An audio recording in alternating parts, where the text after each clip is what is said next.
ไทยให้ความรู้คู่ความสุขสถานีวิทยุกระจายเสียงแห่งประเทศไทยจังหวัดเชียงใหม่ AM 1476 กิโลเฮิรตซ์สถานีวิทยุภาคภาษาชาติพันธุ์แห่งเดียวในประเทศไทยที่มีความทันสมัยเชื่อถือได้สร้างอัตลักษณ์กลุ่มชาติพันธุ์สู่สากล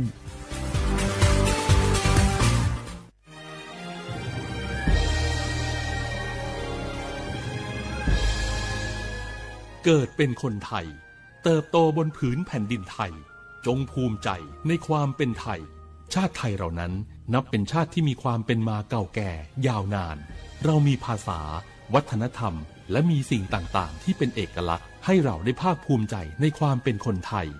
เราควรเห็นคุณค่าและมีความรักชาติหวงแหนแผ่นดินอันเป็นมรดกของบรรพชน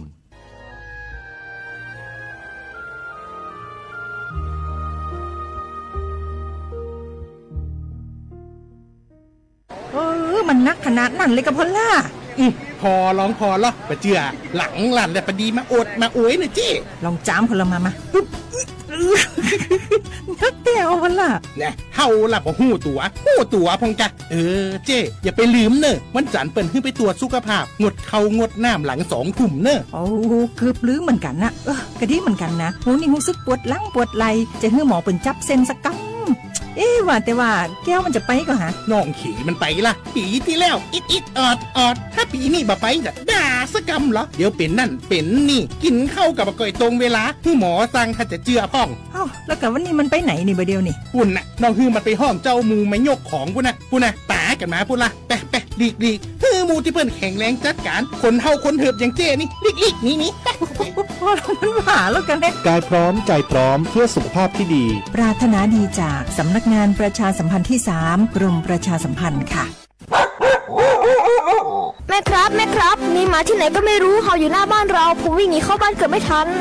ระวังนะอย่าไปแย่หรือเรื่องแกมันเข้าเดี๋ยวมันจะกัดหรือข่วนเอาได้แล้วถ้ามันกัดหรือข่วนจะเป็นอะไรมากไหมครับก็อาจเสี่ยงเป็นโรคพิษสุนัขบ้าได้จ้ะรู้ไหมโรคพิษสุนัขบ้าเป็นโรคติดต่อที่มาจากสัตว์เลี้ยงลูกด้วยนมเกิดจากเชื้อไวรัสพบได้ทั้งในหมาแมวลิงหนูค้างคาวกระรอกโคกระบือและไม่ใช่เฉพาะแต่หน้าร้อนเท่านั้นนะที่มีการระบาดของโรคจริงๆแล้วไม่ว่าฤดูกาลไหนก็สามารถพบโรคพิษสุนัขบ้าได้ถ้าติดเชื้อโรคพิษสุนัขบ้าจะเป็นอย่างไรครับจะมีอาการกลัวน้ำและอาการทางประสาทโดยเฉพาะที่ระบบประสาทส่วนกลางถ้าเป็นแล้วหากฉีดวัคซีนป้องกันโรคไม่ทันจะเสียชีวิตทุกรายเลยนะแล้วเราจะป้องกันได้อย่างไรครับคุณแม่ต้องระวังอย่าให้สุนัขหรือว่าสัตว์ต่างๆเหล่านี้กัดที่สำคัญหากเรามีสัตว์เลี้ยงในบ้านควรพาไปฉีดวัคซีนป้องกันโรคพิษสุนัขบ้าตามกำหนดจ้าถ้าอย่างนั้นวันหยุดนี้เราพาเจ้าช็อกกี้ไปฉีดวัคซีนป้องกันโรคพิษสุนัขบ้ากันนะครับได้เลยจ้า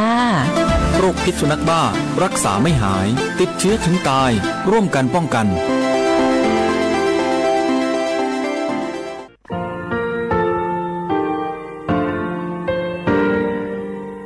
งาคือมีติปิเพกาวิเชลงาคือติกาติชื่อแลติเลเพกาวิมาเฮยาค่างาคือชอยาออตุคโลกาติเชวิออคโลคาติผาคาชูโยอาชูโยวิโยกาคาเดติเลอติเกกาพุติลาวิทปาโตงาคือชอยาอาสติกาวิโยงาคือออตุคโลออคโลคากาติเชวิเวอีเวมาโกติยาลิเลทอกาอายิเวคาชเวเพวิโย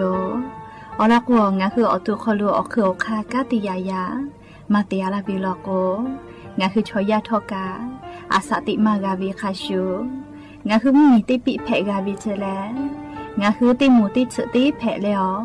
ติกาลิเลอาชุโยเวอวูปุตาเวกันติภาคาเสติเกคาเดกากาติเชวิทัปาโตงาคือมีติปิจคิเพลากาวิโยเชลงาคือเทโจโมโคค่ะงาคือมียาถาตอกปิลาตาเวปุระเวติเชเสนีเสหปามัชหปานี้งาติเชออกขอทามัววิทยาลัยวิชาการศึกษาประสานมิตรโกเวออคโลจากเกรทาเทโจโมโคค่ะงาคือมียาถาปิยาลาตาเวตอกติพายโย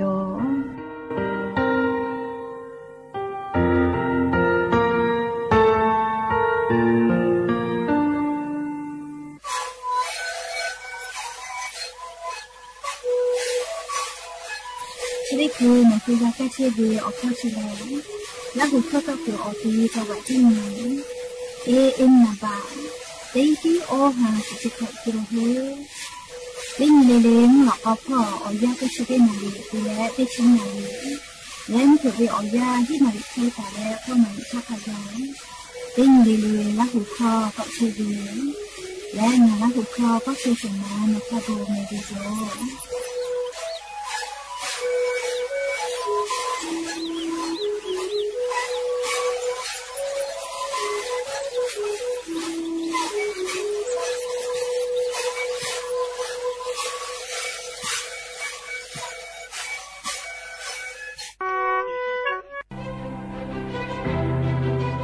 งาคือมียาจังหวัดจิงไม่อคโลเชตาวิติโมลิลีเกโลลอกข้อวิโยเจมาดาวิมขอซาจิมุนดูเอติพา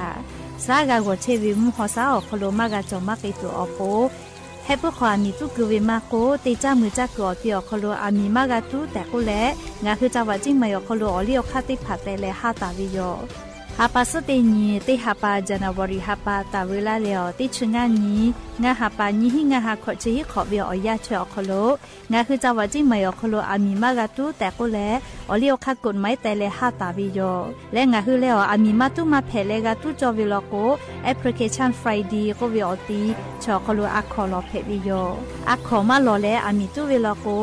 ข้อพิจอวิเจแต่ตาวิข้อพิแลถอคโลกาอยู่คอแลมือกับมือวิเจมือวิแลนี่หิงาฮาบะขังไก่มือวิจิแม่รู้สึกพ่อวิเชวิอยาคโลงาคือเชกอติอคโลกอดาวิมุฮอซาซากาวตัวอโปงาคือติแกกากันหาซาดักวิโยอามีข้อทุกคือเชวิชอติผาถะโมวิโลโกโทรศัพท์นาบะแม่0งาแซเตเตนี่ฮี0ฮีไม่กะเตกอเตนชอนาริคาทากะโทรเพวิโยแม่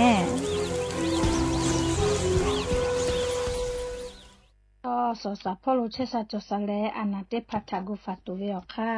ยาหูมาแลยามีมายาปอคอนอนหาซาเวยาหูเวทัตเตนเวยาหูมาอนาเตนเวอัตสาเตเว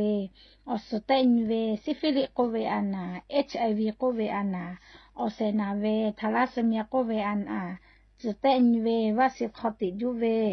HIV อานาทากุฟาเวยาหูมายากุเปโคโลมาลาเปดะกะตัวโปจิตะเตนเวและหาซาเว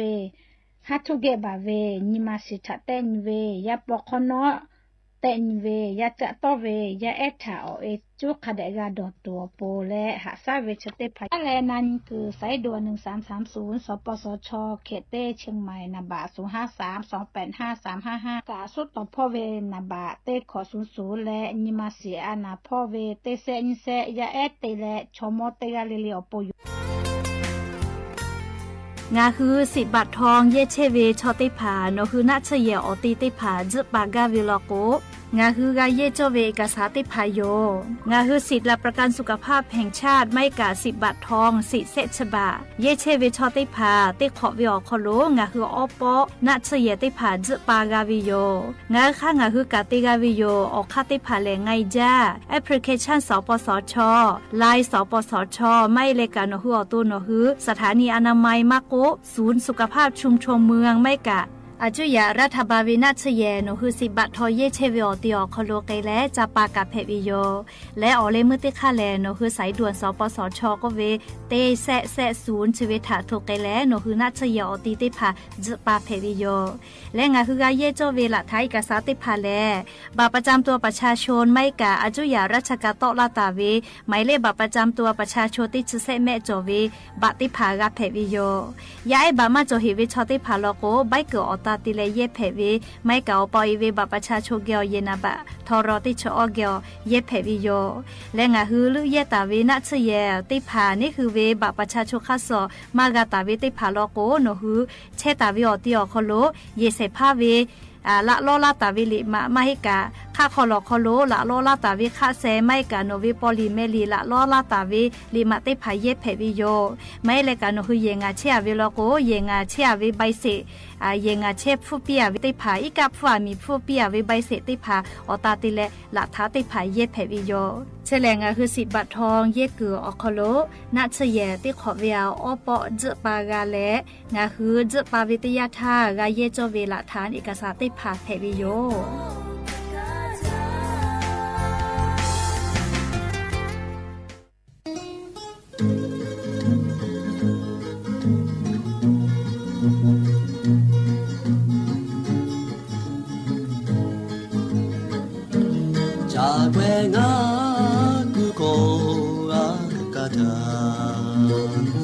鍋にましくえらよ世界をこすパトビカネおこやんとぼんかいぶろやかはべやみはえれなたにぼ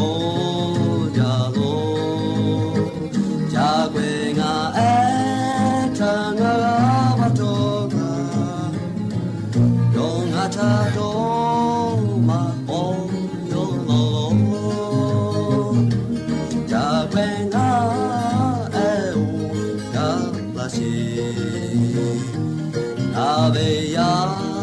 みはたじゃにゃよたもほんのちへ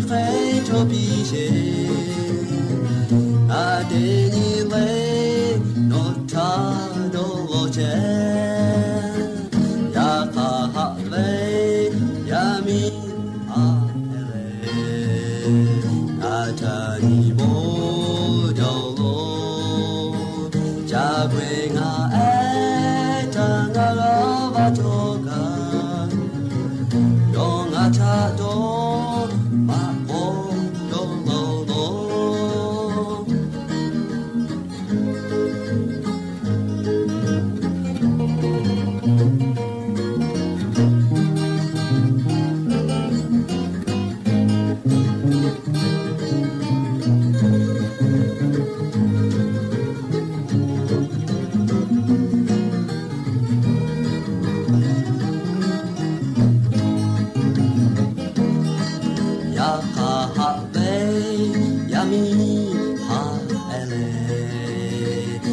나자니 보여로 자괴가 애타가 바토가 용아타도 막보여로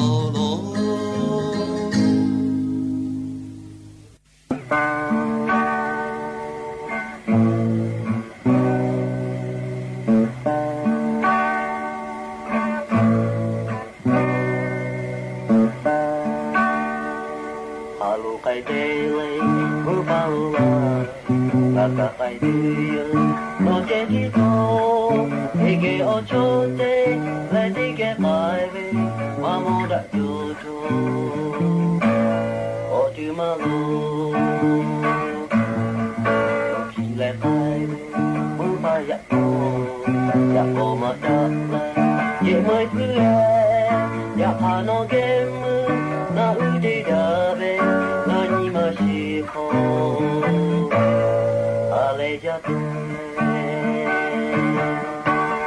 cho kênh Ghiền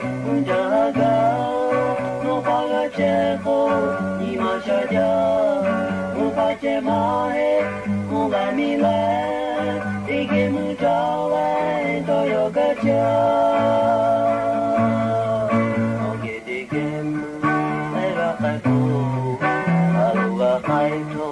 để không bỏ lỡ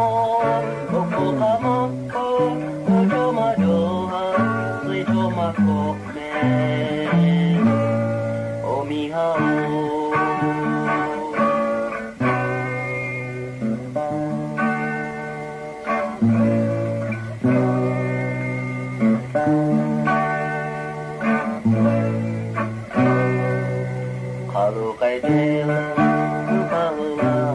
hấp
อบุดัจจาวิโย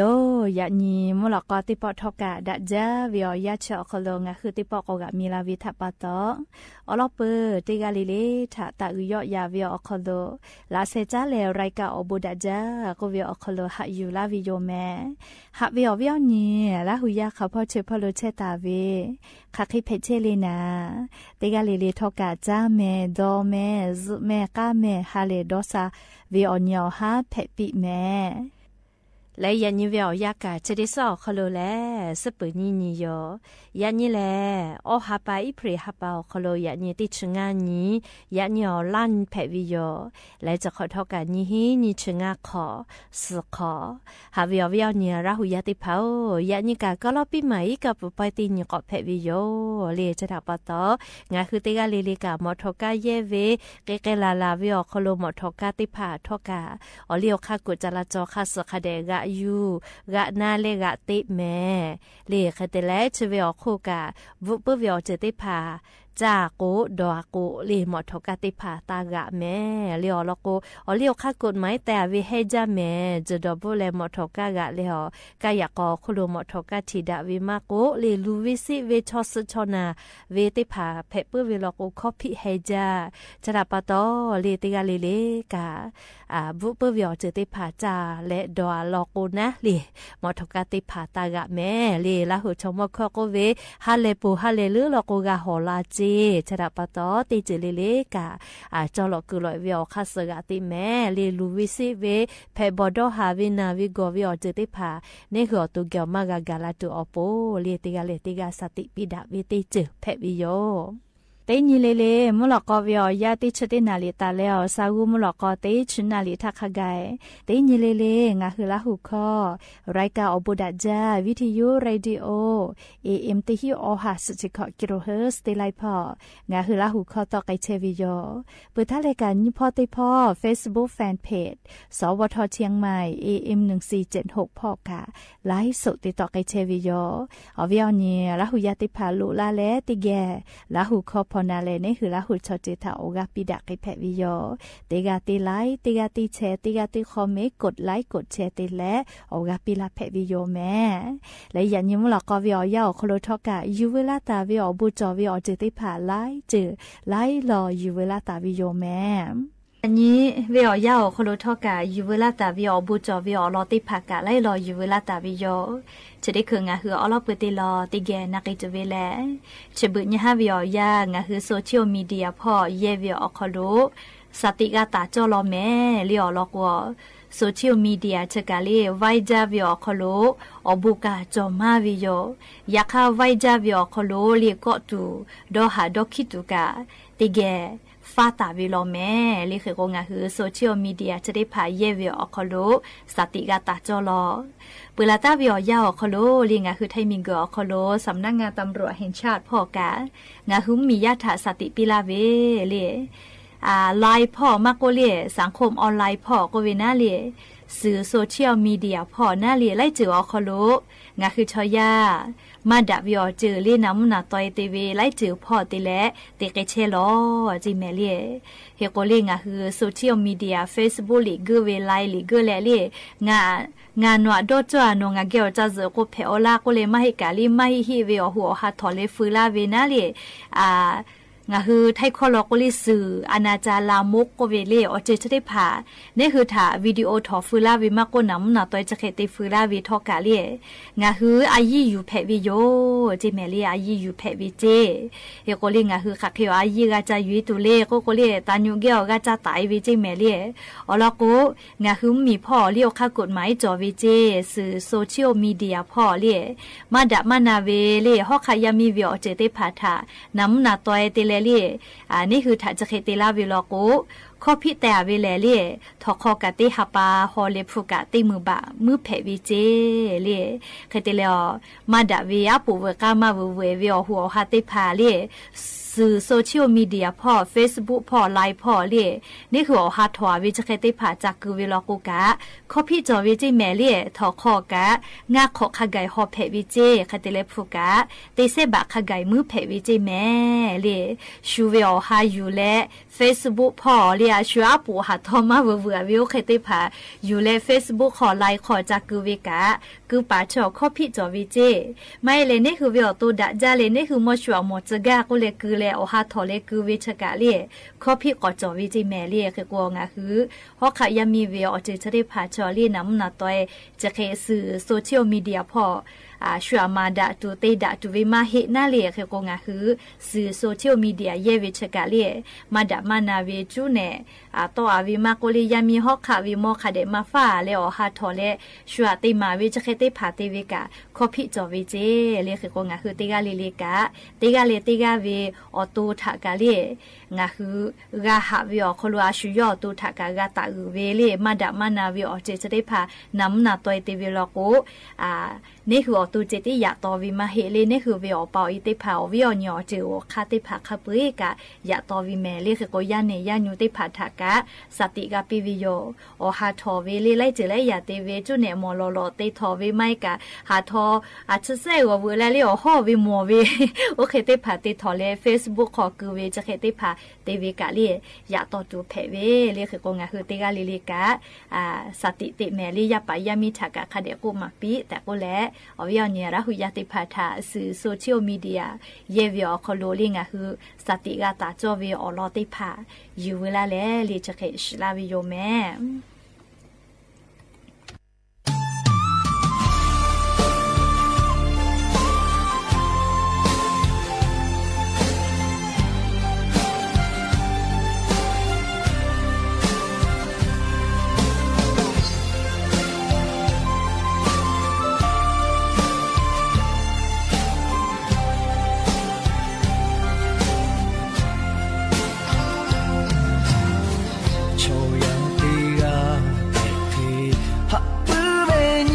是就嘞，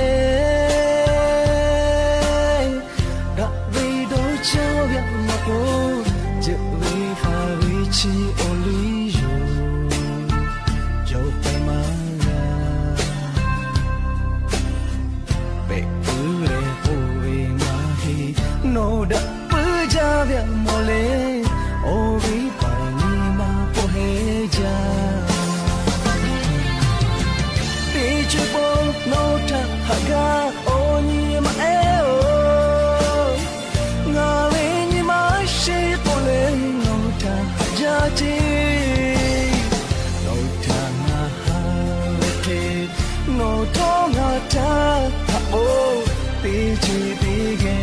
sharaga da ujan le na shani ko sha halu di ja nga ve ni ma shive o shama le no cheti yo ma pa gao ne tai sa de o ni ma cha tha ha ja che le ma yo ha lu la ve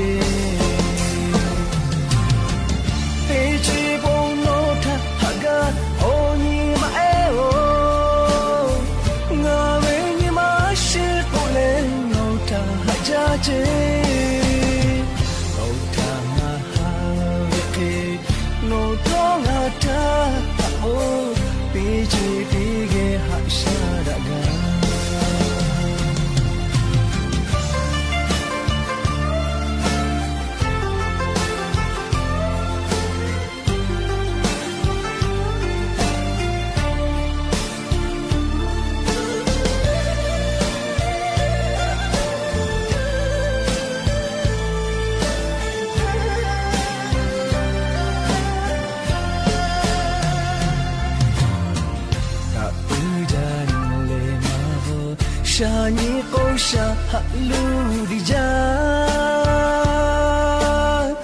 nga ve ni ma shive o shama le no cheti yo ma pa gao ne kaisa ko ni ma cha ta ja che ma yo ha lu la ve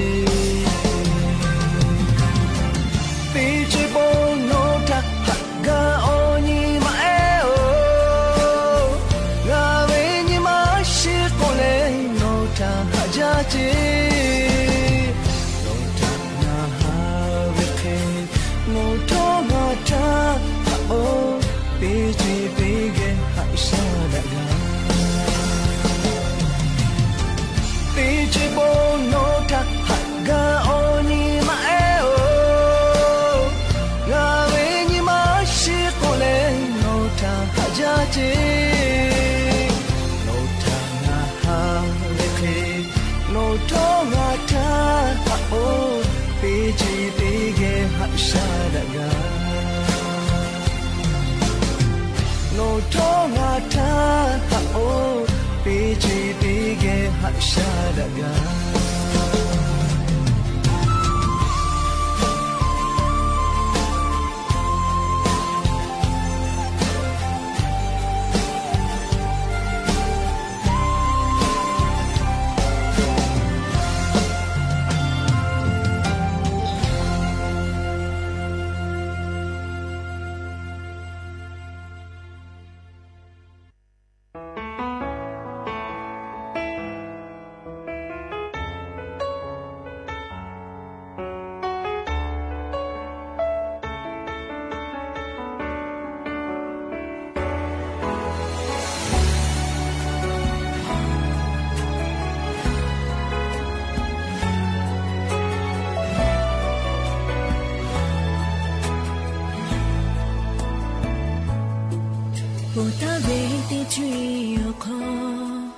nga thuk mai ya ku chole ya ni nga bo ma da ve na do lo ve o te kha pe phet la ve te che ma cho ni ma na ni ma lu phet bo ve ti yo su tha ni ko bo da ja asu yo ha ve choge nga ko khata ka nga cheti chogu ma ke nga hu ga ja ve ha ve nga ko ga ve ko me gu atu ma pa to le na na ma ga kha ke dei le u a tu le nga pi kai ve ko ha ve nga ko ga Nga do lo ta ve o te ona ha ve nga bo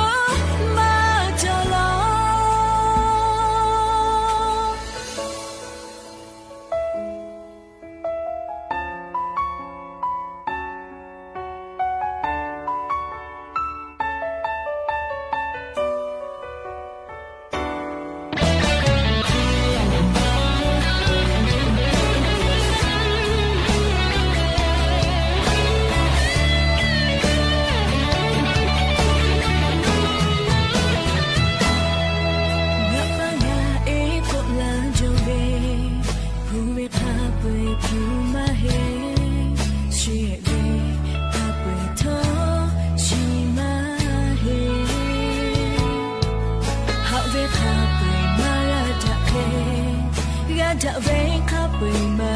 ดางาพูจวิหาเวชีโอเกโลสุดท้ายก็บูดาจาอาสุโยหาเวโชเกงาก็ขาดทางกางาเจติโชกุมาเพงาฮึกาจเวหาเวงาก็งาเวก็ไม่หูอาทุมาปะโตเลยนะงามาหาเกเตและตัวที่เลงาพิไตเวก็หาเวงาก็งาเวก็ต่อมาลุยมีกุชิคอลงาดอลตาเวโอแต่โอนาหาเวงาปูมาจอลงาฮึกาจเวหาเวงาก็งาเวก็ไม่หูอาเธอมาปะโตเลยนะงามาหาเกเตและตัวที่เลงาพิไตเวก็หาเว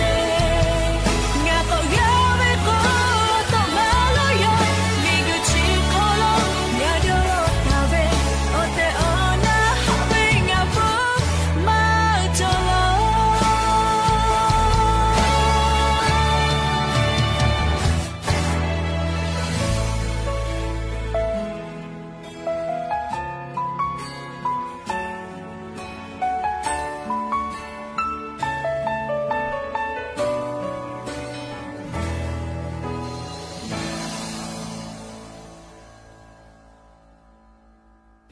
ก็จ้าแล้วลิเชซาจอซาพ่อวิออลอติลอทะลิงอะคือติแก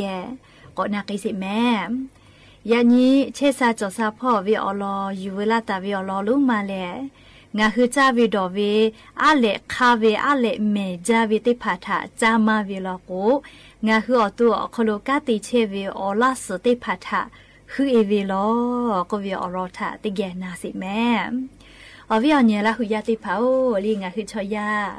เชซาจอซาปื้อเลอานาอากอมาจอวิชกาเลียงาคือชอยาจ้าวิดอวิถาจ้าดาลาวิจิเมเลียไทคอติคอจอวิโยชอยาเลคาคิติจ้าโกเนหือออตูกาอุคิเพวิเจจะดาปาตอลิงาคือจ้าวิดอวิชได้พาเลงาคือออตูอคอโลอานาจอจุเวลามาเฮเลอานามาจอจุเวลาจะได้พาออโปออคาลูเพวิลอเมเลียคือกงาคือติกาเลเลกาจาวิดอวิพ่อกะสติตาจอลอเลนี่คือหมอกอเมเวนิมาอาลูดอจอเวคาสติติกะยูมาเพลอเลนาลาโกนี่คืออตุกะมาเชซาโกนิมากะมาซาโกอเลมือลอโกเลเลตุคาวิโยเลชดาปะตอยานิงะคืออะเลคาวิทะจามาวิลอโกเลไคเกเวนะเลเฮกวงะคืออะโทมาจัตุติผาอะเลจอมาเวลิโซเดียมโกเวติผาจอมาเวอามาเลโกเลออลอติจือชอเลจัตุดอตุเวขนุกุเกเวติผาจิแม่เลชกะอะเลที่มากกะลิโซเดียมโกเวลิแมเวอลาสกะติเฮจาเวอเจติผาควาวิลอเจขนุกเกลิยาดอจอจาเวเลขนุติผาไลจือโอเวนาเลปุตตะโกลินิยาติยาเลเฟรนช์ฟรายมาโกลิจิมิทิมาโกไส้กรอกติผาจิแมลีอาหารสำเร็จรูปโกเวนาลีอาหารแปรรูปเลอุบิโอเจติผากะอยู่จิแมลีอะเลเมจอมาเวเลปุตตะโกลิจาตุดอตูนักแค่ขอติกะเวนาลีอาหารแช่แข็งโกเวเลไลจือจอเลเวกะเลอะเลเมวิเจเลใครเปือเลลิงะหัวชออชจ้าเวโอกุเตพากะอะเลเมวิเจเตยาลอกกะลิเครื่องปูโรโกเวเลซีโอน้ำปลาเลอะเลเตพานาปอไพเตพายโยเลเคเตกัวขนุปากะติยาลอจิเมลิยอขนุปาชูหูผู้โตลาจูนาเลผงฟูก็เวติผาชะคะโซเดียมจอมาวิจิแม่เลจาจุชะติผาจอเกกาโกเลเอามือใจโยเกวิมาฮิกาติสุติปอญิปอเจติจาวิลโกดะจุโยเฮเลติญิเลจะเคติจาวิลโกเลในหัวตัวคอโลโซเดียมก็เวเลอะเลเมวิอเจติผาในหัวตัวคอโลกะหะยูมาเลในหัวอลาสติผากะกาติ คือจ้าจิเมลีอลาสกากาติคือจ้าจิเมลีเฮโกลิงะคืออะเลเมวิจามาวิทยาทาลิงะคืออโตไขเกเลอีกะมือวิเจอีกะดอกะมาติติเอกวินาเลติคือกะอีกะมือเวจะไขเกวิเจเวโกลิออสกะตะมูวิจิเมลีออสนิมาสปอเฮวินาลิออสตะมูเวเปตะโกกะลิคือเซผูเวเมผู้ผูเวเมสผูเวจะไขกะไกปื้อวิเจจะดาปะตอลิงะคือออลาสกามากะติเฮจาตัวโปลิงะคืออาสติคาจาวิดอวิพ่อคะคิติปีปาจอเลโกโกเลเตยาโกจาโกผาอเจติผามาช่วยจ้าจิเมลีนี่ยาเตยาเลงาคือออปีมากก็เลยแม่วิอเจได้ผาไล่จือวิอตาลอโกเลยงาคือธรรมชาติก็เวน่าเลยชูปีเจอฮอมาพาสผู้ชูได้ผาเยจะจะเลยเมตัวโปน่าเลยอยากคันนี้คือจะยกไอจอวิออะไรแม่ซีอีโอมาก็เลยไล่จือนาปอพอยเลยจะได้ผารถดีได้ผาเลยจะยกไอเจเปื่อเลยกาลีมาจิมิทิเลยปากกาปองาซาบอเลยจะได้ผากะจ้าเพอเลยอยากค่ะกะอาจจะมาตาจ้าเลียวคาทะกะติปุลีลีกะลีตาจ้าจิเมลีอลก็เจจะได้ผาชอจามาวิทยาทานี่คืออลาสกะติเฮเล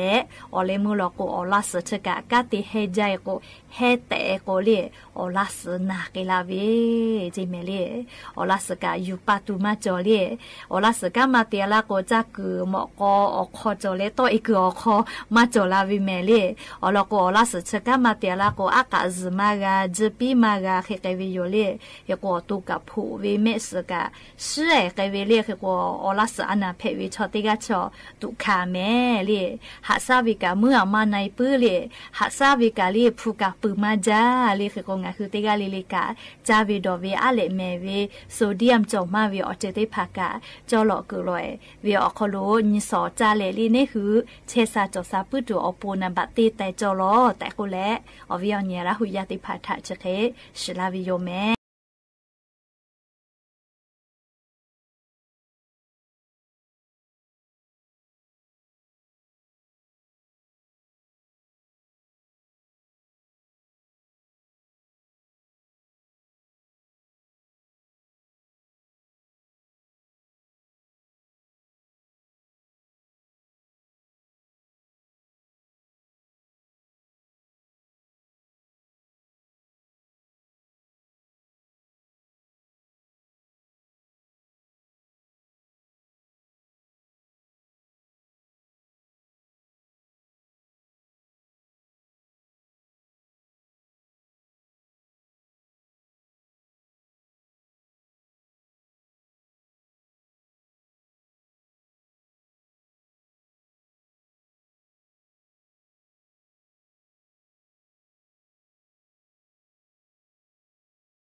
ชีมิกุโค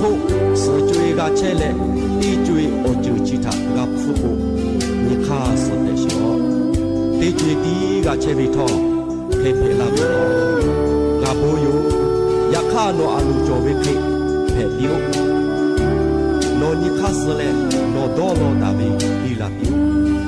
มาโตดาเพบิทางานากาปุ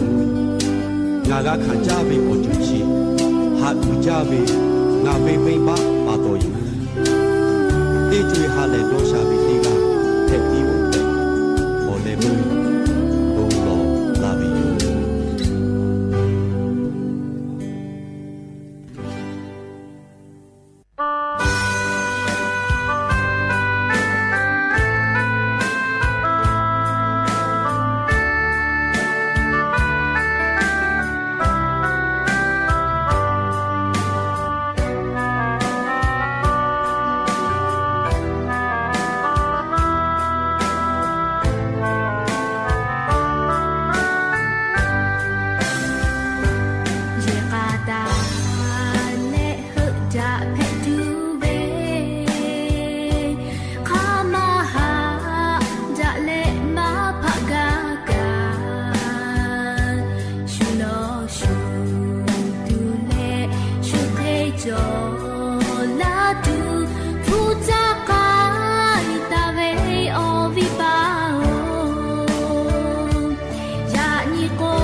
Ba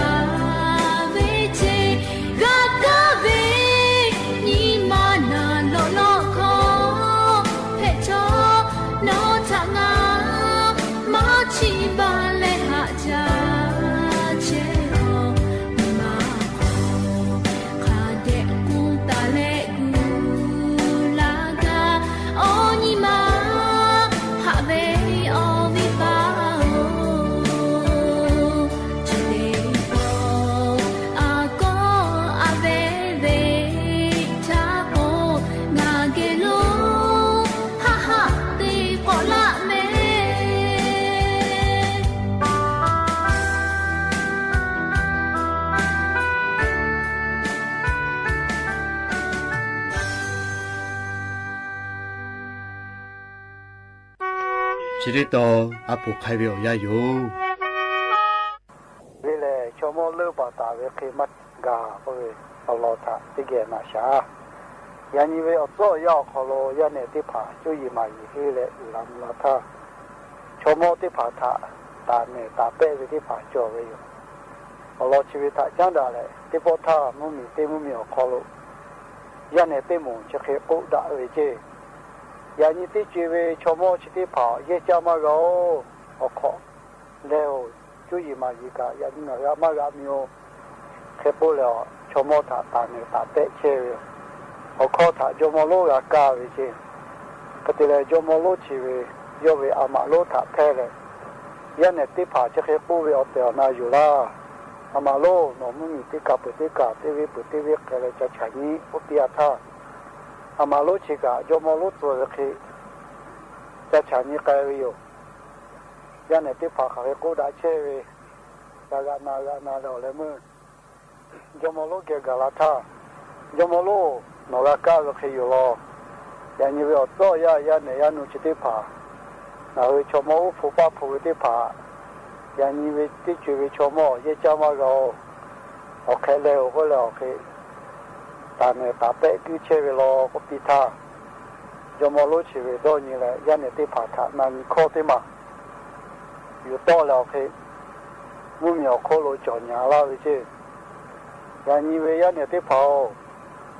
nó hơi thà ngà cho mô lô là những khó chỉ tí mà bị la vậy rồi chỉ về thà nó hơi mà vô khó la gà rồi có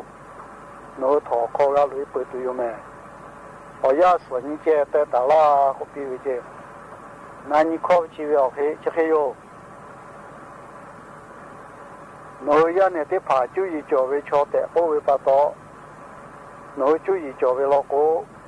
xe xì giá khe gọi về la tí ra tí giá có bị vậy chứ xe xì giá khe gọi về la có bị vậy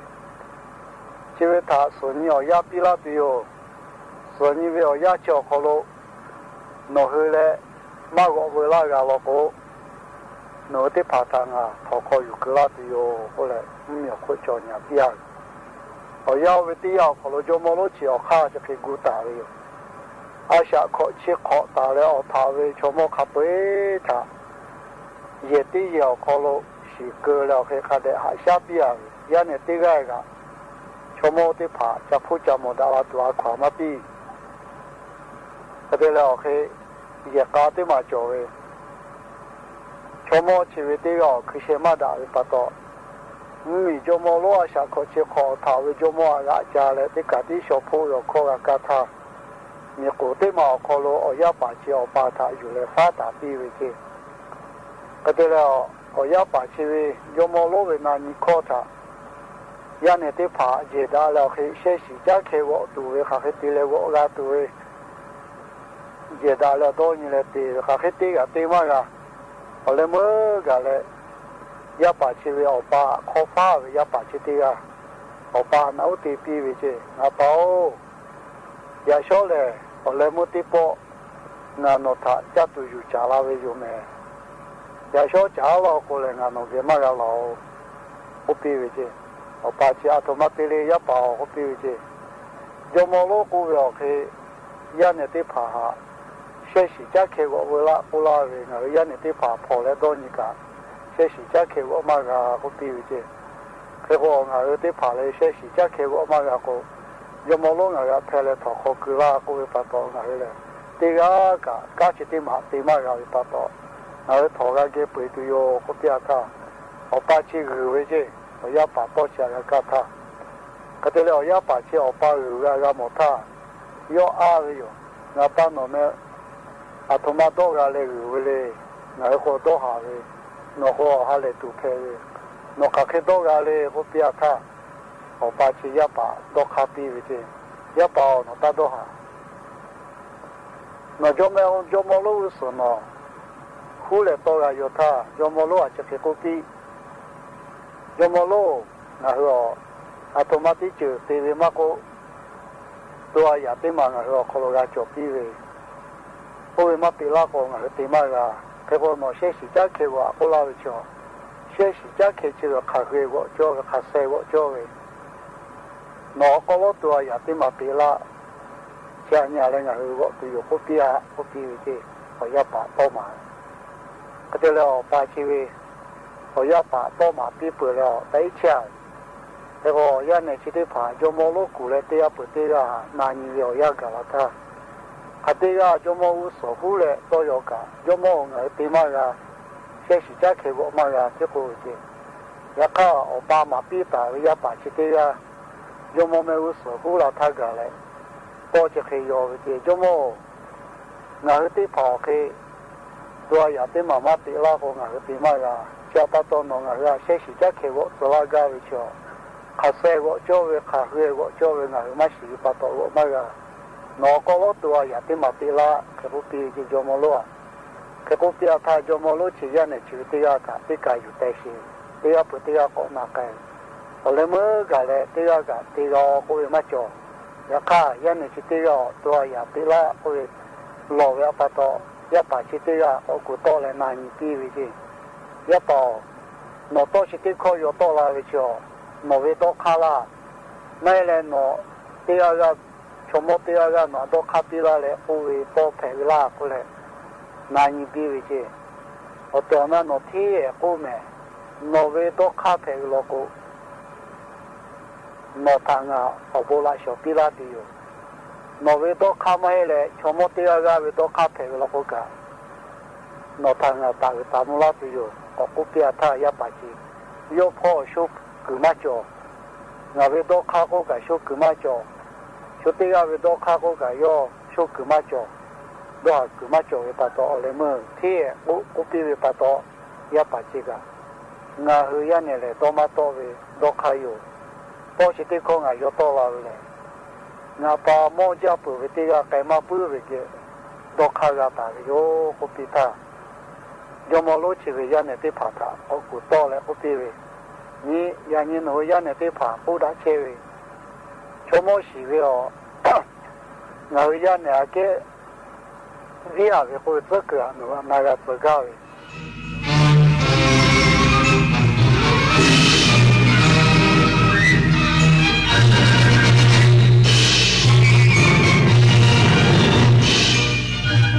ที่นี่สถานีวิทยุกระจายเสียงแห่งประเทศไทยต่อไปเสนอข่าวซึ่งมีหัวข้อข่าวดังนี้กระทรวงมหาดไทยกำชับทุกจังหวัดดูแลความปลอดภัยการเดินทางของประชาชนช่วงเดินทางกลับพร้อมบังคับใช้กฎหมายอย่างเข้มข้นกรมชลประทานยืนยันการเกิดแผ่นดินไหวอำเภอเหนือคลองจังหวัดกระบี่ไม่กระทบความแข็งแรงของเขื่อนในความรับผิดชอบรัฐมนตรีต่างประเทศของอิหร่านเตรียมเดินทางเยือนรัสเซียในสัปดาห์นี้เพื่อหารือสถานการณ์ในตะวันออกกลางก่อนการเจรจาด้านนิวเคลียร์รอบใหม่กับสหรัฐสนุกเกอร์ชิงแชมป์โลกรอบคัดเลือกที่ประเทศอังกฤษอัคคณิส่งเสริมสวัสดิ์เตรียมแข่งขันกับไรอันเดย์จากเวลช่วงเย็นวันนี้ต่อไปเป็นรายละเอียดของข่าวประชาชนและนักท่องเที่ยวจำนวนมากเข้าชมพระบรมมหาราชวังพร้อมกราบถวายบังคมพระบรมรูปสมเด็จพระบูรพมหากษัตริยาธิราชในปราสาทพระเทพบิดรเนื่องในวันปีใหม่ไทยซึ่งเปิดให้เข้าสักการะเป็นวันสุดท้ายบรรยากาศการเปิดให้เข้าชมพระบรมมหาราชวังและวัดพระศรีรัตนศาสดารามหรือวัดพระแก้วเป็นวันสุดท้ายในช่วงเทศกาลสงกรานต์ 2568 ประชาชนจำนวนมากต่างเดินทางมาตั้งแต่ช่วงเช้าท่ามกลางอากาศร้อนจัดแต่ก็ไม่เป็นอุปสรรคต่อการเข้ามากราบสักการะสิ่งศักดิ์สิทธิ์และชมความงดงามของสถาปัตยกรรมภายในพระบรมมหาราชวังโดยนายศศิพงษ์ผิวขาวประชาชนคนไทยที่เดินทางมาวัดพระแก้วกล่าวว่าตั้งใจมากราบสักการะเนื่องจากซาบซึ้งในพระมหากรุณาธิคุณพระมหากษัตริย์ตั้งแต่รัชกาลที่1และบูรพกษัตริย์ในราชวงศ์จักรีโดยขอพรให้การงานที่ทำอยู่ประสบความสำเร็จก็เพราะว่าซาบซึ้งในพระมหากรุณาธิคุณของตั้งแต่รัชกาลที่1แล้วก็บูรพกษัตริย์ในราชวงศ์จักรีที่สร้างประเทศไทยขึ้นมานะครับนี่ครับก็ภูมิใจแล้วก็ดีใจในส่วนของประเทศไทยที่ว่าเรามีวัฒนธรรมและเอกลักษณ์แล้วก็ในส่วนของวัฒนธรรมในการที่เรายังคงเทิดทูนบูชาสถาบันกษัตริย์อยู่นะครับขณะที่นางสาวกรประภาบุญมากล่าวว่าตั้งใจมากราบสักการะพระแก้วมรกตเนื่องจากเป็นพระคู่บ้านคู่เมืองโดยเดินทางมาจากจังหวัดระยองเพื่อขอพรในเรื่องการงานและสุขภาพรักประเทศไทยรักพระมหากษัตริย์ไทยแล้วก็คู่บ้านคู่เมืองแก้วคู่บ้านคู่เมืองก็เลยมาทุกปีค่ะจะชวนมันรู้สึกดีมากเลยค่ะ ทั้งนี้การเปิดให้ประชาชนและนักท่องเที่ยวเข้าชมพระบรมมหาราชวังและวัดพระศรีรัตนศาสดารามในช่วงเทศกาลสงกรานต์เปิดโอกาสให้ประสงค์นิกรชาวไทยได้เข้ากราบถวายบังคมพระบรมรูปสมเด็จพระบูรพมหากษัตริยาธิราชในปราสาทพระเทพบิดรและเยี่ยมชมสถานที่สำคัญทางประวัติศาสตร์ของชาติซึ่งได้รับความสนใจจากประชาชนทั้งชาวไทยและนักท่องเที่ยวต่างชาติพร้อมมีการจัดระเบียบพื้นที่การดูแลความปลอดภัยและการอำนวยความสะดวกจากหน่วยงานต่างๆอย่างเป็นระบบทำให้การเข้าชมเป็นไปด้วยความเรียบร้อยวริศราโตปะรายงานวัดพระธาตุผาซ่อนแก้วจังหวัดเพชรบูรณ์จัดพิธีส่งน้ำพระเสริมสิริมงคลสืบสานประเพณีอันดีงามและแสดงความเคารพต่อพระรัตนตรัยวัดพระธาตุผาซ่อนแก้วจังหวัดเพชรบูรณ์จัดพิธีส่งน้ำพระครูบาอาจารย์สืบสานประเพณีอันดีงามและแสดงความเคารพต่อพระรัตนตรัยในโอกาสเทศกาลสงกรานต์อันเป็นมงคลวัดพระธาตุผาซ่อนแก้วขอเชิญพุทธศาสนิกชนและผู้มีจิตศรัทธาทุกท่านร่วมพิธีส่งน้ำพระครูบาอาจารย์เพื่อแสดงความกตัญญูและขอขมาพระพุทธพระธรรมพระสงฆ์วันที่15เมษายน2568เวลา 14:00 น.เป็นต้นไปณวัดพระธาตุผาซ่อนแก้วตำบลแคมป์สนอำเภอเขาค้อจังหวัดเพชรบูรณ์มาร่วมสร้างบุญใหญ่เสริมสิริมงคลร่วมเป็นกำลังใจให้กับครูบาอาจารย์ที่ได้สร้างถาวรวัตถุไว้ในพระพุทธศาสนาและร่วมกันสืบสานประเพณีอันดีงามและแสดงความเคารพต่อพระรัตนตรัยเพลินจิตสวนสินพงศ์สวท.เพชรบูรณ์รายงานส่วนที่อุทยานแห่งชาติภูเรือจังหวัดเลยจัดขบวนหน้ากากผีบุ้งเต้าแห่ส่งน้ำพระพุทธนาวาบรรพตประจำปี 2568 บนยอดอุทยานแห่งชาติภูเรือเสริมสร้างสิริมงคลและส่งเสริมการท่องเที่ยวเทศกาลสงกรานต์อุทยานแห่งชาติภูเรือร่วมกับส่วนราชการในพื้นที่อำเภอภูเรือจังหวัดเลยจัดงานประเพณีแห่ส่งน้ำพระพุทธนาวาบรรพตประจำปี พ.ศ. 2568 ณ ยอดอุทยานแห่งชาติภูเรือเพื่อสืบสานวัฒนธรรมประเพณีสงกรานต์ของอำเภอภูเรือโดยประเพณีดังกล่าวจัดขึ้นเป็นประจำทุกปีในวันที่ 15 เมษายนชาวบ้านรอบอุทยานแห่งชาติภูเรือจะตั้งขบวนแห่ขึ้นไปที่ยอดภูเรือเพื่อกราบสักการะและส่งน้ำพระพุทธนาวาบรรพตองค์พระพุทธรูปที่อัญเชิญมาจากวัดพระญาติจังหวัดพระนครศรีอยุธยาเมื่อปี พ.ศ. 2520 แล้วนำมาประดิษฐานไว้บนยอดอุทยานแห่งชาติภูเรือเพื่อความเป็นสิริมงคลแก่ชาวภูเรือบุคลากรเจ้าหน้าที่ของอุทยานตลอดจนนักท่องเที่ยวทั้งนี้ผู้เข้าร่วมพิธีจะจัดน้ำที่ปรุงแต่งให้เป็นน้ำอบน้ำหอมบรรจุใส่ลูกน้ำเต้าเงินน้ำเต้าทองขึ้นไปยังอุทยานแห่งชาติภูเรือแล้วตั้งขบวนต้นดอกพึ่งดอกไม้ทุงใหญ่ทุงเล็กขบวนกลองเสงและขบวนผีบุ้งเต้าซึ่งเป็นขบวนที่ชาวบ้านสวมใส่หน้ากากที่ทำมาจากผลน้ำเต้าแล้วนำมาวาดลวดลายหน้ากากเป็นรูปยักษ์ทวารระบาลที่มีลักษณะยิ้มแย้มหรือยักษ์ใจดีร่วมขบวนและรำถวายเป็นพุทธบูชาหน้าพระพุทธนาวาบรรพตสร้างสีสันและความสนุกสนานอีกทั้งมีการเปลี่ยนผ้าอังสะพระพุทธนาวาบรรพตและการถวายภัตตาหารเพลแก่พระภิกษุสงฆ์และสามเณรโดยประเพณีแห่ส่งน้ำพระพุทธนาวาบรรพตเป็นการอนุรักษ์และสืบสานประเพณีดั้งเดิมของชาวอำเภอภูเรือตลอดจนส่งเสริมการท่องเที่ยวชุมชนด้วยปณภัทรแสงสีเรืองสวท.เลยรายงานครับจังหวัดสุราษฎร์ธานีเตรียมพร้อมจัดงานวันสงกรานต์วันสุดท้ายเต็มที่หลังภาพรวม3วันที่ผ่านมาคึกคักกว่าทุกปีมีนักท่องเที่ยวมากกว่า 200,000 คนต่อวัน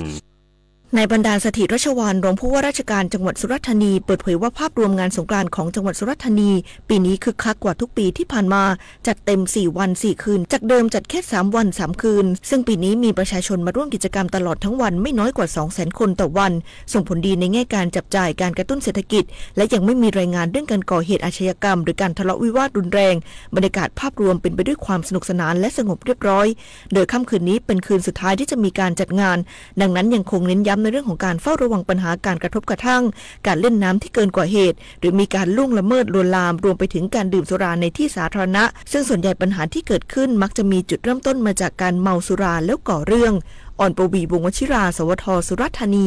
รายงานนักท่องเที่ยวเดินทางไปท่องเที่ยวที่เกาะกระดานในช่วงวันหยุดยาวเทศกาลสงกรานต์ 2568 อย่างคึกคักขณะที่จังหวัดตรังวางมาตรการดูแลรักษาความปลอดภัยอย่างเต็มที่นักท่องเที่ยวเดินทางมาท่องเที่ยวที่เกาะกระดานจังหวัดตรังในช่วงวันหยุดยาวเทศกาลสงกรานต์ 2568 เพิ่มมากขึ้นโดยมีนักท่องเที่ยวลงเกาะกระดานวันละกว่า 1,000 คนจากการพูดคุยกับนักท่องเที่ยวทราบว่าส่วนใหญ่มาเป็นครอบครัวและจะเที่ยวแบบวันเดย์ทริปนอกจากจะท่องเที่ยวที่เกาะกระดานแล้วยังท่องเที่ยวที่ถ้ำมรกตเกาะมุกดำน้ำดูปะการังที่เกาะเชือกเกาะแหวนซึ่งเป็นแหล่งท่องเที่ยวที่สำคัญอีกแห่งหนึ่งของจังหวัดตรังด้านนายทรงกรดสว่างวงศ์ผู้ว่าราชการจังหวัดตรังได้ขอความร่วมมือจากประ ประชาชนนักท่องเที่ยวและผู้ประกอบการให้ช่วยกันรักษาความสะอาดโดยเฉพาะขยะต้องปลอดจากโฟมและพลาสติกและต้องนำกลับมาทิ้งบนฝั่งเพื่อการท่องเที่ยวที่ยั่งยืนขณะที่จังหวัดตรังได้วางมาตรการดูแลรักษาความปลอดภัยกับนักท่องเที่ยวจัดจุดจอดเรือไม่ให้เกิดผลกระทบกับปะการังรวมถึงเพื่อความปลอดภัยในการลงเล่นน้ำของนักท่องเที่ยวโดยมีเจ้าหน้าที่ของอุทยานแห่งชาติหาดเจ้าไหมและเจ้าหน้าที่จากบริษัทนำเที่ยวต่างๆเป็นผู้ดูแลความปลอดภัยของนักท่องเที่ยวอย่างใกล้ชิดยศพรนะคะไกรศรีสวทตรังรายงานจังหวัดอำนาจเจริญดำเนินมาตรการรักษาความปลอดภัยในแหล่งท่องเที่ยวทางน้ำอย่างเข้มงวดในช่วงเทศกาลสงกรานต์ 2568 ป้องกันอุบัติเหตุและลดความสูญเสียนายณรงค์เทพเสนาผู้ว่าราชการจังหวัดอำนาจเจริญเปิดเผยว่าจังหวัดอำนาจเจริญดำเนินมาตรการรักษาความปลอดภัยในแหล่งท่องเที่ยวทางน้ำอย่างเข้มงวดในช่วงเทศกาลสงกรานต์ปี 2568 โดยบูรณาการทำงานระหว่างหน่วยงานภาครัฐภาคประชาชนโดยร่วมกันจัดตั้งจุดเฝ้าระวังบริเวณแหล่งท่องเที่ยวทางน้ำยอดนิยมเช่นแก่งคันสูงแก่งหินขันอ่างเก็บน้ำห้วยสีโทลำเซบายและอ่างเก็บน้ำต่างๆพร้อมติดตั้งป้ายเตือนและอุปกรณ์ช่วยชีวิตรวมถึงจัดกำลังเจ้าหน้าที่ดูแลความเรียบร้อยตลอดทั้งวันเพื่อสร้างความมั่นใจให้กับประชาชนและนักท่องเที่ยวนอกจากนี้ยังมีการรณรงค์ผ่านหอกระจายข่าวเสียงตามสายและสื่อประชาสัมพันธ์ของรัฐให้ประชาชนเล่นน้ำอย่างปลอดภัยหลีกเลี่ยงพฤติกรรมเสี่ยงเช่นการดื่มสุราก่อนลงเล่นน้ำหรือการเล่นน้ำในพื้นที่อันตรายทั้งนี้ขอความร่วมมือประชาชนและนักท่องเที่ยวให้ปฏิบัติตามคำแนะนำอย่างเคร่งครัดเพื่อให้สงกรานต์ปีนี้เป็นเทศกาลแห่งความสุขความปลอดภัยและไร้อุบัติเหตุพงศิริศรีหานามสวทอำนาจเจริญรายงานวันที่ 4 ของการรณรงค์ขับขี่ปลอดภัยเมืองไทยไร้อุบัติเหตุช่วงเทศกาลสงกรานต์ประจำปี 2568 ยอดการเกิดอุบัติเหตุลดลงกว่า23.97%เมื่อเทียบกับช่วงเวลาเดียวกันของปีก่อนนายสุรศักดิ์พันเจริญวรกุลรัฐมนตรีช่วยว่าการกระทรวงศึกษาธิการเป็นประธานแถลงผลการดำเนินงานของศูนย์อำนวยการความปลอดภัยทางถนนช่วงเทศกาลสงกรานต์พุทธศักราช 2568 ช่วงควบคุมเข้มข้นภายใต้การรณรงค์ขับขี่ปลอดภัยเมืองไทยไร้อุบัติเหตุพร้อมเปิดเผยว่าเมื่อวานนี้ซึ่งเป็นวันที่ 4 ของการรณรงค์เกิดอุบัติเหตุจำนวน 241 ครั้งมีผู้บาดเจ็บ 249 คนและผู้เสียชีวิต 34 รายโดยสาเหตุส่วนใหญ่เกิดจากการขับรถเร็วเกินกว่าที่กฎหมายกำหนดเมาแล้วขับตัดหน้ากระชั้นชิดและไม่ใช้อุปกรณ์นิรภัยขณะขับขี่หากมองในภาพรวมถือว่าการเกิดอุบัติเหตุลดลงกว่า23.97%และผู้เสียชีวิตลดลงกว่า15%เมื่อเทียบกับช่วงเวลาเดียวกันของปีก่อนส่งผลให้สถิติการเกิดอุบัติเหตุสะสม4วันมีอุบัติเหตุรวม 1,000 ครั้งมีผู้บาดเจ็บ 1,002 คนและผู้เสียชีวิต138รายจึงได้กำชับให้ศูนย์และทุกหน่วยงานที่เกี่ยวข้องมุ่งรณรงค์สร้างการรับรู้และกวดขันให้ประชาชนหมั่นตรวจสภาพรถให้พร้อมต่อการใช้งานทุกครั้งก่อนเดินทางเพื่อลดความเสี่ยงของการเกิดอุบัติเหตุอีกทั้งยังให้คุมเข้มในเรื่องของการตรวจสอบผู้มีใบอนุญาตขับขี่โดยเฉพาะใบอนุญาตขับขี่ประเภทตลอดชีพเพื่อไม่ให้ผู้ขับขี่มีพฤติกรรมประมาทเลินเล่อหากมีการกระทำผิดสามารถเพิกถอนใบอนุญาตขับขี่ได้เช่นกันการเข้มงวดในการตรวจสภาพรถนะครับนอกจากคนพร้อมแล้วรถต้องพร้อมแล้วการกวดขันเรื่องใบขับขี่ที่เป็นข้อห่วงใยว่าผู้ที่มีใบขับขี่นั้นมีทั้งหมดอายุบางคนไม่ได้ต่อหรือมีแล้วก็เป็นใบขับขี่ชนิดตลอดชีพซึ่งก็ในคณะกรรมการก็อยากมีข้อสังเกตไปว่าเป็นไปได้ไหมผู้ที่มี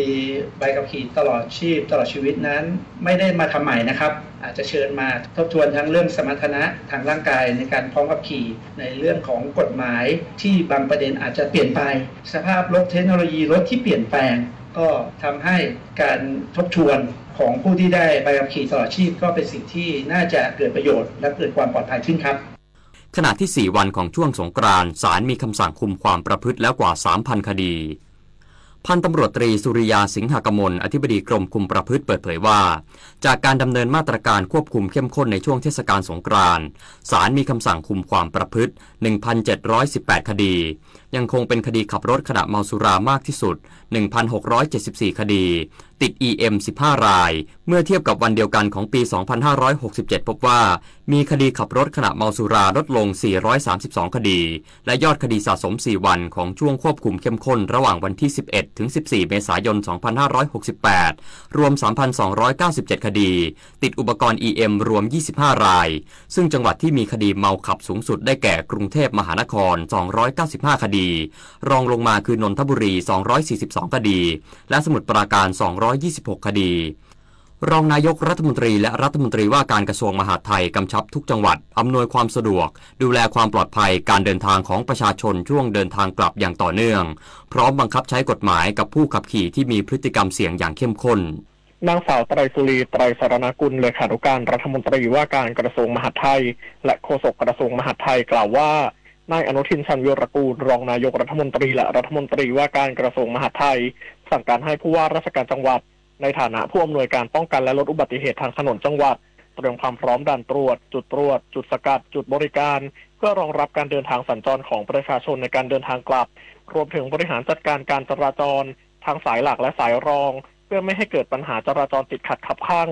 และยังคงเน้นย้ำมาตรการ10ข้อหาหลักกับผู้ขับขี่ที่มีพฤติกรรมเสี่ยงอย่างเข้มข้นจริงจังและต่อเนื่องทั้งขับรถเร็วดื่มและขับไม่สวมหมวกนิรภัยไม่คาดเข็มขัดนิรภัยและเน้นย้ำด่านชุมชนปฏิบัติการเชิงรุกป้องปรามผู้ขับขี่ที่มีพฤติกรรมเสี่ยงอุบัติเหตุรวมถึงเตรียมความพร้อมให้การช่วยเหลือผู้ประสบเหตุได้อย่างรวดเร็วและประชาสัมพันธ์อำนวยความสะดวกด้านการจราจรพร้อมทั้งด้านการรับรู้ผ่านกลไกกำนันผู้ใหญ่บ้านองค์กรปกครองส่วนท้องถิ่นให้ผู้ขับขี่ซึ่งเป็นประชาชนในพื้นที่หรือนักท่องเที่ยวได้ดูแลสุขภาพร่างกายให้พร้อมขับขี่และตรวจเช็คสภาพรถให้ปลอดภัยก่อนออกเดินทางกลับทั้งนี้หากประชาชนผู้ขับขี่มีอาการง่วงนอนหรืออ่อนเพลียในระหว่างการขับขี่รถทางไกลขอให้จอดรถบริเวณพื้นที่ต่างๆที่ปลอดภัยเช่นสถานีบริการน้ำมันหรือจุดตรวจจุดสกัดจุดบริการประชาชนของหน่วยงานภาครัฐและขอความร่วมมือผู้นั่งบนรถได้ช่วยกันสังเกตพฤติกรรมการขับขี่ร่วมพูดคุยเพื่อป้องกันการง่วงนอนหรืออ่อนเพลียสัพทวีศรีวิบูลย์รายงานจังหวัดประจวบคีรีขันธ์ปรับแผนการจราจรรองรับการเดินทางกลับของประชาชนจากพื้นที่ภาคใต้แก้ปัญหารถติดขัดบนถนนเพชรเกษมจุดที่มีโครงการก่อสร้างสะพานนายศินาธรโอเอี่ยมรองผู้ว่าราชการจังหวัดประจวบคีรีขันธ์เปิดเผยว่า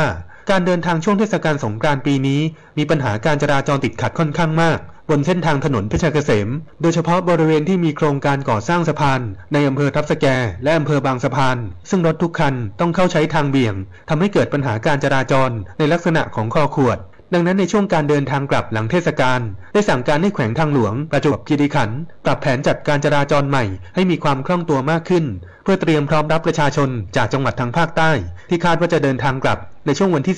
15-16 เมษายนนี้โดยให้ขยายทางเบี่ยงบริเวณจุดที่มีโครงการก่อสร้างในช่องทางฝั่งขาขึ้นจากเดิม1ช่องจราจรเพิ่มเป็น2ช่องจราจรควบคู่การประชาสัมพันธ์เส้นทางเลี่ยงให้ผู้ใช้รถใช้ถนนทราบเพื่อเป็นทางเลือกในการใช้เส้นทางอื่นที่มีความคล่องตัวมากกว่าแบ่งเบาการจราจรบนถนนเพชรเกษม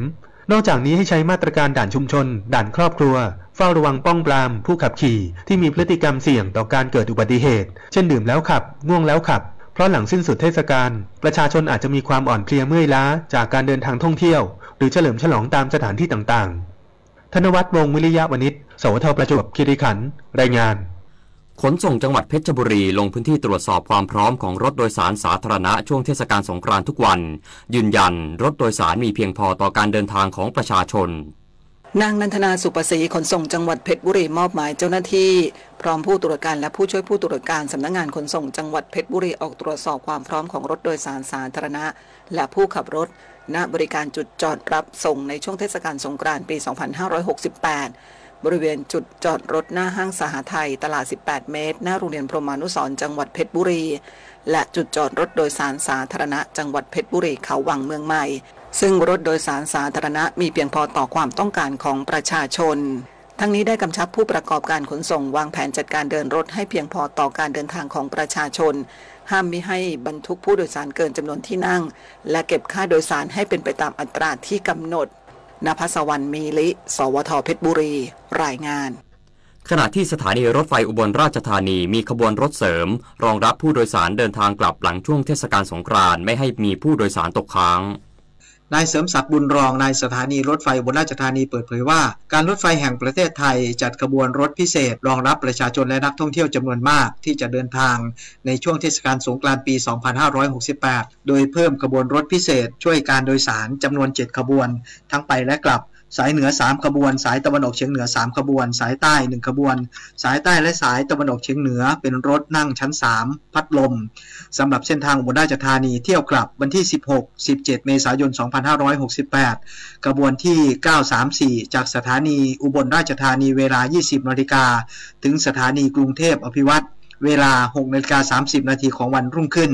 ผู้โดยสารที่ประสงค์จะเดินทางสามารถสอบถามข้อมูลเพิ่มเติมได้ที่ศูนย์บริการลูกค้าสัมพันธ์หมายเลขโทรศัพท์1690ตลอด24ชั่วโมงหรือ Facebook Fanpage ทีม PR การรถไฟแห่งประเทศไทยหรือที่สถานีรถไฟอุบลราชธานีโทร045-321-004 กรกฎภูมิสวทอุบลราชธานี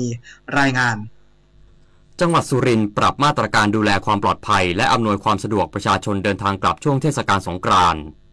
นายประภาสศรีจันเวียงรองผู้ว่าราชการจังหวัดสุรินทร์เปิดเผยว่าศูนย์อำนวยการความปลอดภัยทางถนนจังหวัดสุรินทร์ได้ปรับและกำชับมาตรการรองรับประชาชนเดินทางกลับช่วงเทศกาลสงกรานต์โดยให้เพิ่มความเข้มข้นของด่านชุมชนเน้นการปฏิบัติงานเชิงรุกของชุดเคลื่อนที่เร็วเพื่อเฝ้าระวังตรวจตราป้องปรามและตักเตือนผู้ขับขี่ที่มีพฤติกรรมเสี่ยงก่อนออกจากพื้นที่ชุมชนหรือหมู่บ้านทั้งกลางวันและกลางคืนกรณีที่มีการปิดจุดกลับรถหรือการคืนพื้นที่ผิวถนนให้หน่วยงานที่เกี่ยวข้องเน้นย้ำประชาสัมพันธ์ให้ประชาชนรับทราบอย่างต่อเนื่องและทั่วถึงพร้อมจัดทำป้ายเตือนสัญลักษณ์จราจรและติดตั้งไฟส่องสว่างให้เห็นได้อย่างชัดเจนบูรณาการภาคีเครือข่ายทุกภาคส่วนดำเนินการในพื้นที่อย่างเข้มข้นและต่อเนื่องสำหรับอำเภอที่มีแหล่งท่องเที่ยวอ่างเก็บน้ำให้เฝ้าระวังพื้นที่เล่นน้ำสงกรานต์ให้มีความปลอดภัยและประสานหน่วยงานด้านความมั่นคงทั้งตำรวจทหารฝ่ายปกครองและหน่วยงานที่เกี่ยวข้องสอดส่องเฝ้าระวังดูแลความปลอดภัยและอำนวยความสะดวกให้กับนักท่องเที่ยวและประชาชนในพื้นที่ดังกล่าวกฤษดาสุนทรสวทสุรินทร์รายงานจังหวัดสตูลยกระดับเข้มงวดการบังคับใช้กฎหมายเพิ่มความเข้มข้นด่านชุมชนและติดตั้งสัญญาณเตือนลดปัจจัยเสี่ยงการเกิดอุบัติเหตุจากผลกระทบฝนตกในพื้นที่นายศักดิ์กปิลการผู้ว่าราชการจังหวัดสตูลเปิดเผยว่าเพื่อการป้องกันและลดอุบัติเหตุทางถนนในพื้นที่ศูนย์อำนวยการความปลอดภัยทางถนนจังหวัดสตูลจึงกำชับให้หน่วยงานที่เกี่ยวข้องดำเนินการอย่างเข้มข้นทั้งการบังคับใช้กฎหมายด้วยมาตรการ10ข้อหาหลักอย่างเข้มงวดจริงจังและต่อเนื่องเพิ่มความเข้มข้นด่านชุมชนด่านครอบครัวเฝ้าระวังและป้องปรามพฤติกรรมเสี่ยงของผู้ขับขี่โดยให้คำแนะนำและตักเตือนเพิ่มความเข้มงวดในการควบคุมดูแลสถานบริการการจำหน่ายเครื่องดื่มแอลกอฮอล์ห้ามจำหน่ายให้บุคคลที่มีอายุต่ำกว่า20ปีอีกทั้งในช่วงวันที่ 15-17 เมษายนนี้บริเวณภาคใต้มีฝนฟ้าคะนองและมีฝนตกหนักบางพื้นที่ให้แจ้งเตือนประชาชนโดยเฉพาะผู้ใช้รถใช้ถนนให้เพิ่มความระมัดระวังในการขับขี่ให้ติดตั้งสัญญาณเตือนเพื่อป้องกันการเกิดอุบัติเหตุจากทัศนวิสัยไม่ดีและพื้นถนนลื่นอมรรัตน์จันทร์พริ้มสวทสตูลรายงานเช่นเดียวกับจังหวัดสุพรรณบุรีคุมเข้มการบังคับใช้กฎหมายตามมาตรการ10ข้อหาหลักอย่างเข้มงวดจริงจังโดยเฉพาะพื้นที่เล่นน้ำสงกรานต์เพื่อลดปัจจัยเสี่ยงการเกิดอุบัติเหตุและอุบัติภัยต่างๆนายกลวัฒน์ทรัพย์ส่งสุขรองผู้ว่าราชการจังหวัดเปิดเผยว่าช่วงท้ายของเทศกาลสงกรานต์ศูนย์ปฏิบัติการป้องกันและลดอุบัติเหตุทางถนนช่วงเทศกาลสงกรานต์พุทธศักราช 2568 จังหวัดสุพรรณบุรีขอให้ทุกหน่วยงานคุมเข้มการบังคับใช้กฎหมายตามมาตรการ10ข้อหาหลักอย่างเข้มงวดจริงจังและต่อเนื่องโดยเฉพาะพื้นที่เล่นน้ำสงกรานต์เพื่อลดปัจจัยเสี่ยงการเกิดอุบัติเหตุและอุบัติภัยต่างๆขณะเดียวกันในพื้นที่ชุมชนหมู่บ้านยังคงเพิ่มความเข้มข้นด่านชุมชนด่านครอบครัวเพื่อเฝ้าระวังตรวจตราและป้องปรามพฤติกรรมเสี่ยงของผู้ขับขี่โดยเน้นการให้คำแนะนำและตักเตือนก่อนเกิดเหตุอันตรายอาทิการดื่มแล้วขับการไม่ใช้อุปกรณ์นิรภัยการขับขี่รถจักรยานยนต์ที่มีสภาพไม่ปลอดภัยการบรรทุกท้ายกระบะที่ไม่ปลอดภัยการขับขี่ที่อาจก่อให้เกิดอันตรายแก่ผู้อื่นพร้อมกันนี้มีการสำรวจจุดเสี่ยงจุดเกิดเหตุซ้ำซากทางร่วมทางแยกและจุดกลับรถเพื่อปรับปรุงและแก้ไขสภาพทางกายภาพทั้งในระยะสั้นและระยะยาวรวมถึงปรับปรุงเครื่องหมายและเส้นจราจรให้มีความชัดเจนเพื่อเพิ่มความปลอดภัยในการใช้เส้นทางสัญจรของประชาชนความเป็นผู้รู้จักเวลาเป็นรากฐานสำคัญที่ทำให้คนเราสามารถดูแลรับผิดชอบตนเองได้อันจะนำไปสู่ความสำเร็จที่สูงขึ้นต่อไปในอนาคตเด็กทุกคนจึงควรได้รับการปลูกฝังให้เป็นผู้รู้จักเวลารู้ว่าเวลาใดควรปฏิบัติสิ่งใดแล้วปฏิบัติให้ตรงเวลาทันเวลาเหมาะแก่เวลาเสมอพระบรมราโชวาทพระบาทสมเด็จพระเจ้าอยู่หัวเนื่องในวันเด็กแห่งชาติพุทธศักราช 2568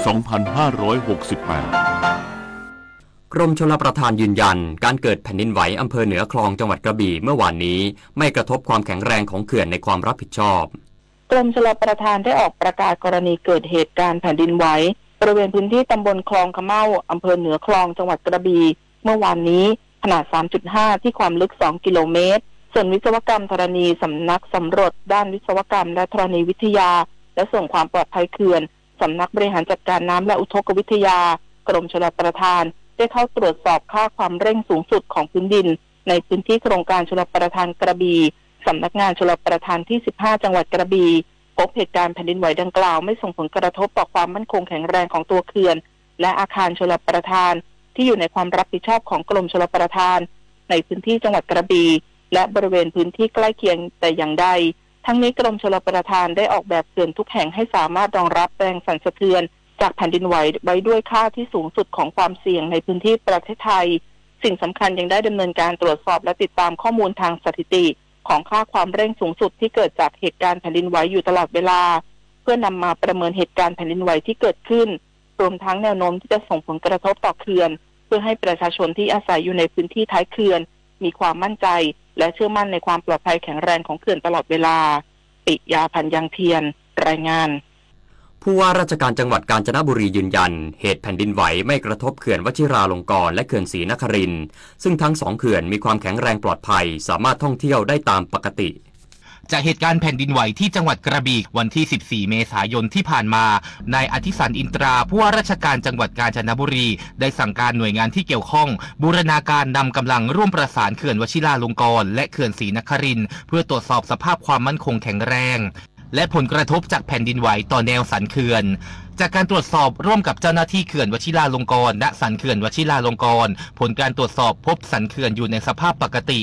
ส่วนเขื่อนศรีนครินทร์ตำบลท่ากระดานอำเภอศรีสวัสดิ์จังหวัดกาญจนบุรีเจ้าหน้าที่ตรวจสอบแล้วเขื่อนไม่ได้รับผลกระทบจากเหตุการณ์แผ่นดินไหวในครั้งนี้ส่วนรายงานผลกระทบในพื้นที่ประชาชนในพื้นที่ตำบลท่าขนุนอำเภอทองผาภูมิและพื้นที่ใกล้เคียงไม่สามารถรับรู้ความสั่นไหวเหตุการณ์ทั่วไปเป็นปกติผู้ว่าราชการจังหวัดกาญจนบุรีได้ให้ความมั่นใจแก่ประชาชนและนักท่องเที่ยวจังหวัดกาญจนบุรีสามารถเดินทางท่องเที่ยวได้ตามปกติและได้กำชับทุกหน่วยงานเตรียมรับมือหากเกิดภัยพิบัติต่างๆในพื้นที่อานนท์เชิงจำเนียนสวท.กาญจนบุรีรายงานสำนักงานทรัพยากรน้ำแห่งชาติเฝ้าระวังน้ำท่วมฉับพลันและน้ำป่าไหลหลากในพื้นที่ 23 จังหวัดจากการเกิดพายุฤดูร้อนช่วงวันที่ 15-17 เมษายนนี้สำนักงานทรัพยากรน้ำแห่งชาติหรือสธนช.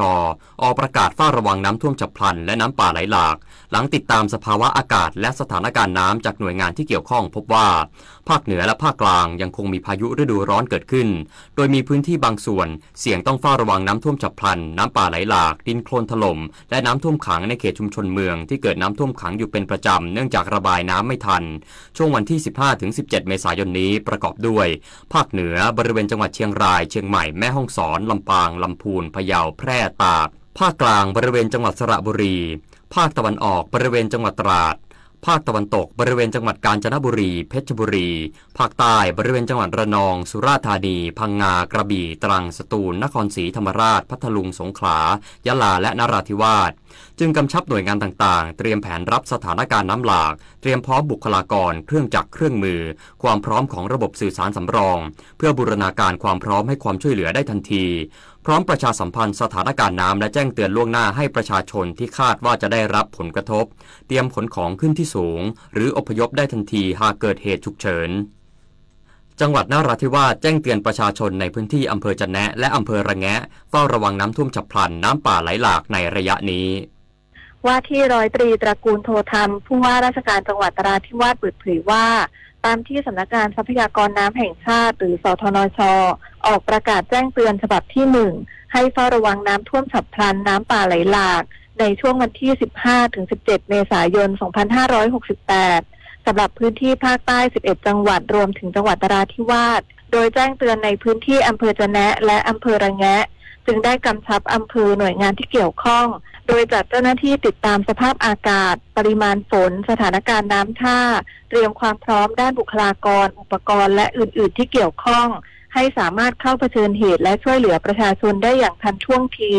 แจ้งเตือนประชาชนในพื้นที่เสี่ยงภัยทราบเตรียมพร้อมในการขนของขึ้นสู่บริเวณที่สูงหรืออพยพได้ทันท่วงทีหากเกิดสถานการณ์ หากประชาชนได้รับความเดือดร้อนจากสาธารณภัยสามารถแจ้งเหตุและขอความช่วยเหลือสายด่วนนิรภัย1784ตลอด24ชั่วโมงปพิชญานันท์เทพรักษ์สวทนราธิวาสรายงาน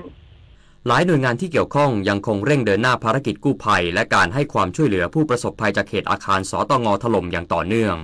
เจ้าหน้าที่จากหลายหน่วยงานที่เกี่ยวข้องยังคงเดินหน้าเร่งปฏิบัติภารกิจในการกู้ภัยและรื้อถอนเศษโครงสร้างอาคารสำนักงานการตรวจเงินแผ่นดินหรือสตง.ที่พังถล่มจากแผ่นดินไหวออกจากพื้นที่อย่างต่อเนื่องซึ่งเมื่อคืนที่ผ่านมาเจ้าหน้าที่สามารถนำร่างผู้ประสบภัยออกจากพื้นที่โซน C ได้เพิ่มเติม2ร่างและชิ้นส่วนมนุษย์อีก24ชิ้นพร้อมนำส่งสถาบันนิติเวชวิทยาโรงพยาบาลตำรวจแล้วเพื่อเก็บตัวอย่าง DNA นำไปเปรียบเทียบกับญาติผู้สูญหายพิสูจน์อัตลักษณ์บุคคลต่อไปสำหรับยอดผู้เสียชีวิตทั้งหมดในขณะนี้มีจำนวน44รายผู้บาดเจ็บ9รายและอยู่ในระหว่างการติดตามค้นหาจำนวน50รายภูริมพัฒน์สอนการรายงานรัฐบาลเดินหน้าปราบบัญชีม้า3เดือนแรกของปีนี้ปิดบัญชีแล้วกว่า 130,000 บัญชีจับกุมเจ้าของบัญชีกว่า800รายย้ำเดินหน้าดำเนินคดีอย่างเด็ดขาดนายสาสศิการวัฒนจันทร์รองโฆษกประจำสำนักนายกรัฐมนตรีเปิดเผยว่ารัฐบาลโดยศูนย์ปฏิบัติการ AOC 1441กระทรวงดิจิทัลเพื่อเศรษฐกิจและสังคมได้เร่งรัดดำเนินการตัดวงจรการเงินของกลุ่มมิจฉาชีพอย่างจริงจังส่งผลให้ตั้งแต่เดือนพฤศจิกายน 2566 ถึง 31 มีนาคม 2568 มีการระงับบัญชีม้าแล้วรวมกว่า 580,000 บัญชีเฉพาะในช่วง3เดือนแรกของปี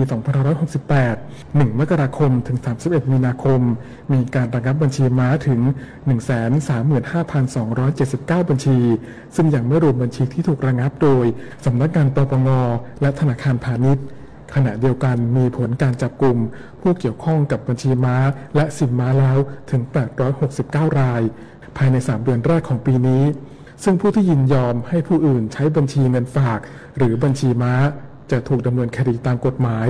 โดยมีโทษจำคุกไม่เกิน3ปีปรับไม่เกิน 300,000 บาทหรือทั้งจำทั้งปรับและอาจถูกดำเนินคดีเพิ่มเติมในฐานะตัวการร่วมหรือผู้สนับสนุนการกระทำผิดรวมถึงอาจถูกฟ้องเรียกค่าเสียหายจากทางแพ่งจากผู้เสียหายอีกด้วยทั้งนี้รัฐบาลขอความร่วมมือจากประชาชนทุกคนร่วมเป็นพลังในการต่อต้านอาชญากรรมทางเทคโนโลยีหากพบเบาะแสหรือถูกหลอกลวงออนไลน์ให้รีบแจ้งศูนย์ AOC 1441เพื่อดำเนินการระงับหรืออายัดบัญชีทันทีและสามารถแจ้งข่าวปลอมหรืออาชญากรรมออนไลน์ได้ทุกรูปแบบได้ที่ LINE ID @anti-fake-news-center หรือเว็บไซต์ www.anti-fake-news-center.com ศักดิ์สิทธิ์ประดับศิลป์รายงานอีกสักครู่กลับมาติดตามข่าวต่างประเทศครับมหาสงกรานต์มหาครอบครัวคนที่รักรอคุณอยู่นะครับก่อนออกเดินทางไกลอย่าลืมเช็ครถคนขับต้องพร้อมเมาไม่ขับไม่ใช้โทรศัพท์ขณะขับขี่คาดเข็มขัดนิรภัยสวมใส่หมวกกันน็อกขับช้าแต่ถึงชัวร์เพื่อความปลอดภัยของตัวคุณและเพื่อนร่วมทางเปลี่ยน7วันอันตรายให้เป็น7วันแห่งความสุขด้วยรักจากใจสถานีวิทยุกระจายเสียงแห่งประเทศไทยกรมประชาสัมพันธ์ดื่มไม่ขับกลับบ้านปลอดภัยนะคะออกไปสัมผัสธรรมชาติป่าสวยน้ำใสไร้มลพิษเตรียมพร้อมกับการเดินทางที่สุขสนุกและใส่ใจสิ่งแวดล้อมคุณทำได้ง่ายๆเพียงพกถุงขยะทิ้งให้ถูกที่แยกขยะก่อนทิ้งเที่ยวสนุกรักสิ่งแวดล้อมแล้วคุณจะพบว่าการเดินทางไม่ได้มีแค่ความสุขแต่ยังเป็นส่วนหนึ่งในการรักโลกของเราอย่างยั่งยืนมาร่วมกันดูแลแหล่งท่องเที่ยวให้สะอาดสวยงามน่าประทับใจกันนะคะขณะนี้เวลา 12:31 นาทีกลับมาติดตามข่าวต่างประเทศครับสำนักข่าวรอยเตอร์รายงานว่านายอับบาส อารักชีรัฐมนตรีต่างประเทศอิหร่านเตรียมเดินทางเยือนรัสเซียในสัปดาห์นี้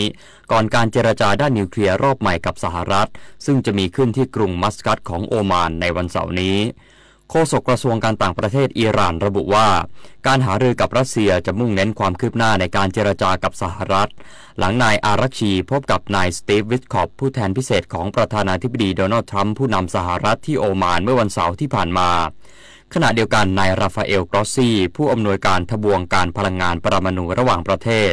มีกำหนดเยือนกรุงเตหะรานของอิหร่านในวันพุธนี้ท่ามกลางความกังวลต่อปริมาณยูเรเนียมเสริมสมรรถนะของอิหร่านที่ใกล้ถึงระดับอาวุธนิวเคลียร์ สำนักข่าวต่างประเทศรายงานว่าทางการอียิปต์และกาตาร์ร่วมกันเสนอข้อตกลงหยุดยิงในฉนวนกาซาจากฝ่ายอิสราเอลให้แก่กลุ่มฮามาสระหว่างการเจรจาที่กรุงไคโรของอียิปต์เมื่อวันจันทร์ที่ผ่านมาตามเวลาท้องถิ่นนายซามีอาบูซูรีเจ้าหน้าที่ระดับสูงของกลุ่มฮามาสกล่าวว่าข้อเสนอของอิสราเอลไม่ตรงตามข้อเรียกร้องหลักที่กลุ่มฮามาสต้องการให้อิสราเอลยุติปฏิบัติการทางทหารและถอนกองกำลังทั้งหมดออกจากฉนวนกาซาหลังปฏิบัติการทางทหารของอิสราเอลในฉนวนกาซานับตั้งแต่เดือนตุลาคมปี 2566ทำให้มีผู้เสียชีวิตเกือบ 51,000 คนและได้รับบาดเจ็บอีกมากกว่า 116,000 คน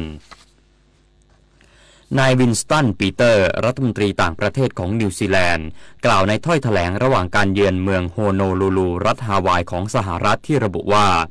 ความเป็นหุ้นส่วนกับสหรัฐยังคงเป็นหนึ่งในความสัมพันธ์ที่สำคัญที่สุด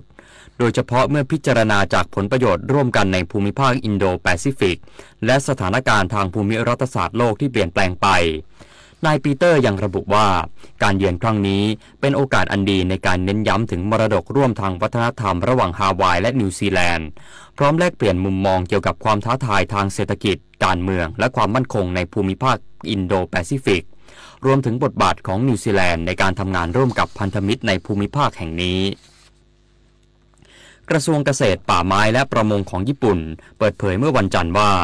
ราคาข้าวในซุปเปอร์มาร์เก็ตทั่วญี่ปุ่นยังคงปรับตัวสูงขึ้นอย่างต่อเนื่องเป็นสัปดาห์ที่14แม้รัฐบาลจะเริ่มปล่อยข้าวสำรองฉุกเฉินออกสู่ตลาดตั้งแต่ช่วงปลายเดือนมีนาคมที่ผ่านมา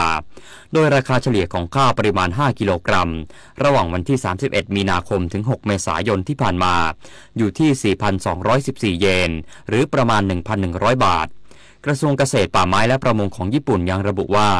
แม้ปริมาณข้าวสำรองที่ปล่อยออกมายังไม่ส่งผลต่อราคาข้าวที่พุ่งสูงขึ้นอย่างมีนัยสำคัญแต่ยอดขายข้าวโดยรวมเพิ่มขึ้นร้อยละ 0.9 เมื่อเทียบกับช่วงเดียวกันของปีก่อนสะท้อนถึงความต้องการของผู้บริโภคที่ยังคงตัวแม้ราคาจะสูงขึ้นต่อไปรับฟังข่าวกีฬาครับฟุตบอลพรีเมียร์ลีกอังกฤษบอร์นมัธได้ประตูนำตั้งแต่นาทีแรกจากองตวนเซเมโยช่วยให้เปิดบ้านชนะฟูลแลมบุดวิด1-0หวนกลับมาคว้าชัยในลีกในรอบ7นัดบอร์นมัธมี48คะแนนจาก32นัดอยู่ที่8ส่วนฟูลแลมมี48คะแนนเท่ากันอยู่ที่9เนื่องจากผลต่างประตูได้เสียเป็นรองกันโชซีเรียอิตาลีนาโปลีเก็บ3แต้มสำคัญหลังเปิดบ้านสตาดิโอมาราโดน่าเอาชนะเอมโปลี3-0ไล่บี้อินเตอร์มิลานทีมจ่าฝูงเหลือ3คะแนนลาลีก้าสเปนเอตเลติโกมาดริดต้องลุ้นเหนื่อยก่อนเปิดบ้านไล่แซงเรอัล วายาโดลิดทีมบ๊วย4-2ทำแต้มไล่บี้บาร์เซโลนาจ่าฝูงมาห่างๆ7คะแนนศึกกอล์ฟเมเจอร์แรกของปี 2025 The Master Tournament ที่สนามออกัสตา National Golf Club ในเมืองออกัสตารัฐจอร์เจียสหรัฐอเมริกาจบรอบสุดท้ายรอรี่แม็กอินลอยโปรมือ2ของโลกชาวไอร์แลนด์เหนือวัย35ปีจบที่สกอร์รวม11 อันเดอร์พาร์277เท่ากับจัสตินโรสก่อนในรอบเพลย์ออฟรอรี่แม็กอินลอยทำเบอร์ดี้ระยะ4ฟุตคว้าแชมป์ได้สำเร็จกลายเป็นนักกอล์ฟคนที่6ที่สร้างประวัติศาสตร์ที่คว้าแชมป์เมเจอร์ครบทั้ง4รายการร่วมกับตำนานอย่างแจ็คนิคลอสไทเกอร์วูดแกรี่เพเยอร์ยินซาลาเซนและเบนโฮแกนและการคว้าแชมป์ครั้งนี้รอรี่แม็กอินลอยยังรับเงินรางวัลมากที่สุดในประวัติศาสตร์เดอะมาสเตอร์จำนวน 4.2 ล้านดอลลาร์สหรัฐจากเงินรางวัลรวม21 ล้านดอลลาร์สหรัฐสนุกเกอร์ชิงแชมป์โลก 2025 รอบคัดเลือกที่สถาบันกีฬาอังกฤษเมืองเชฟฟิลด์ประเทศอังกฤษคัดเอาผู้ชนะเพียง16คนผ่านเข้าสู่รอบเมนรอลที่ครูซิเบิลเธียเตอร์ระหว่างวันที่19เมษายนถึง5พฤษภาคมโดยการโดนคิวศึกสายเลือดไทยในรอบ80คนสุดท้ายหมูปากน้ำนพพลแสงคำมืออันดับ29ของโลกซึ่งได้สิทธิ์ยืนรอในรอบนี้โดยอัตโนมัติเจอกับซันนี่อาร์แบกอัครนิตส่งเสริมสวัสดิ์มืออันดับ95ของโลกที่ต้องเริ่มต้นมาตั้งแต่รอบ144คนเกมนี้ซันนี่ที่แม้จะเป็นรองอันดับโลกแต่ก็โชว์ฟอร์มได้อย่างยอดเยี่ยมพลิกชนะหมูปากน้ำไปแบบเหนือความคาดหมาย10-7เฟรมที่ตัวผ่านเข้ารอบคัดเลือกรอบ4หรือรอบ48คนสุดท้ายโดยจะพบกับไรอันเดย์มืออันดับ36ของโลกจากเวลในวันที่15เมษายนเวลา 17 นาฬิกาโดยผู้ชนะแมตช์นี้จะคว้าสิทธิ์ผ่านเข้าสู่รอบเมนรอลสุดท้ายที่ครูซิเบิลเธียเตอร์ทันทีการแข่งขันว่ายน้ำลีลาเวิลด์ซีรีส์ 2025 ที่เมืองโซมาเบย์ประเทศอียิปต์ทีมว่ายน้ำไทยเข้าร่วมการแข่งขันรายการคู่ผสมชายหญิงไม่มีท่าบังคับโดยสุพิชยาทรงพันธ์กับกัญจินันท์อดิศัยสิริบุตรลงแข่งขันด้วยการแสดงท่วงท่าผ่านบทเพลงอย่างพร้อมเพรียงและแข็งแรงสื่อสารเรื่องราวได้อย่างกลมกลืนทำคะแนนรวมได้ 237.615 คะแนนคว้าเหรียญเงินได้สำเร็จ โดยนับเป็นเหรียญประวัติศาสตร์เหรียญแรกของทีมว่ายน้ำลีลาไทยในการแข่งขันระดับ World Series การแข่งขันกีฬาว่ายน้ำจัดอันดับสะสมคะแนนอันดับโลกรายการพาราสวิมมิ่ง World Series ฟูจิชิซุโอเกะ 2025 ที่เมืองชิซุโอเกะประเทศญี่ปุ่นเก็บคะแนนนักว่ายน้ำคนพิการทำอันดับไปแข่งขันชิงแชมป์โลกที่ประเทศสิงคโปร์ระหว่างวันที่ 21-27 กันยายนนี้ทัพกีฬาว่ายน้ำคนพิการทีมชาติไทยคว้ามาได้1เหรียญเงินจากวิลาสินีวงศ์นนทภูมิในการแข่งขันกันเชียง50เมตรไฟนอล A รวมคลาสโดยทำสถิติเวลาใหม่ให้กับตนเอง 47.25 วินาทีและอีก1เหรียญทองแดงได้จากเมธาสิทธิ์นาขนาดรำรุ่งนักกีฬาว่ายน้ำคนพิการทีมชาติไทยวัย18ปีประเดิมเหรียญทองแรกในชีวิตในไฟนอล A ท่ากบ50เมตรนอกจากนี้ทัพว่ายน้ำพาราไทยยังสร้างสถิติใหม่ประเทศไทย3รายการเทเบิลเทนนิสชิงแชมป์โลกรายการ ITTF Men and Women World Cup มาเก๊าที่ Galaxy Arena เขตปกครองพิเศษมาเก๊าในรอบแบ่งกลุ่มอรวรรณภารานังมืออันดับ64ของโลกประเดิมสนามในกลุ่ม7ได้อย่างยอดเยี่ยมตบเอาชนะนีน่ามิดเทิร์นแฮม3-1 เกมมีลุ้นเข้ารอบ16คนหากเอาชนะฮินะฮายาตะได้ในแมตช์ต่อไปด้านกลุ่ม10สุทาสินีเสวยตระบุตรมืออันดับ69ของโลกเกมแรกจะพบกับคิมนายอนมืออันดับ32ของโลกจากเกาหลีใต้ศึกรถจักรยานยนต์ชิงแชมป์โลก MotoGP สนามที่4กาตาร์กลางปีก้องสมเกียรติจันทราต้องทำงานอย่างหนักกับรถแข่ง Honda RC213V เวอร์ชั่นใหม่ล่าสุดร่วมกับต้นสังกัดอิเดมิสึ Honda LCR เรสนี้ก้องต้องออกตัวจากกริดที่22สามารถยกระดับความเร็วต่อรอบในสปรินต์เรสจาก1นาที 54.458 วินาทีมาเป็น1นาที 54.208 วินาทีในเมนกลางปีและรักษาความเร็วได้อย่างคงที่ตลอดทั้งเรสก็จะบิดคว้าอันดับ18มาครองด้านทีมเมทชาวฝรั่งเศสหมายเลข5โยฮันซาโกสตาร์ทจากกริดที่7ก่อนบิดคว้าอันดับ4ตามหลังผู้ชนะ 6.668 วินาทีขณะที่กองทัชกรบัวศรีนักบิดรุ่นน้องใน Moto3 World Championship จาก Honda Team Asia หลังจากได้รับบาดเจ็บจากสนามที่แล้วได้เริ่มเกมจากกริดที่18บิดคว้าอันดับ19เวลารวม33นาที 46.620 วินาทีทั้งนี้ศึก MotoGP 2025 สนามต่อไปจะโยกไปดวลความเร็วกันที่เซอร์กิโตเดเฮเรสอังเครดิเอโตประเทศสเปนในรายการสเปนิชกลางปีระหว่างวันที่ 25-27 เมษายนนี้การแข่งขันแบดมินตันรายการดูโบฟนิกวารามาจูเนียร์โอเพ่น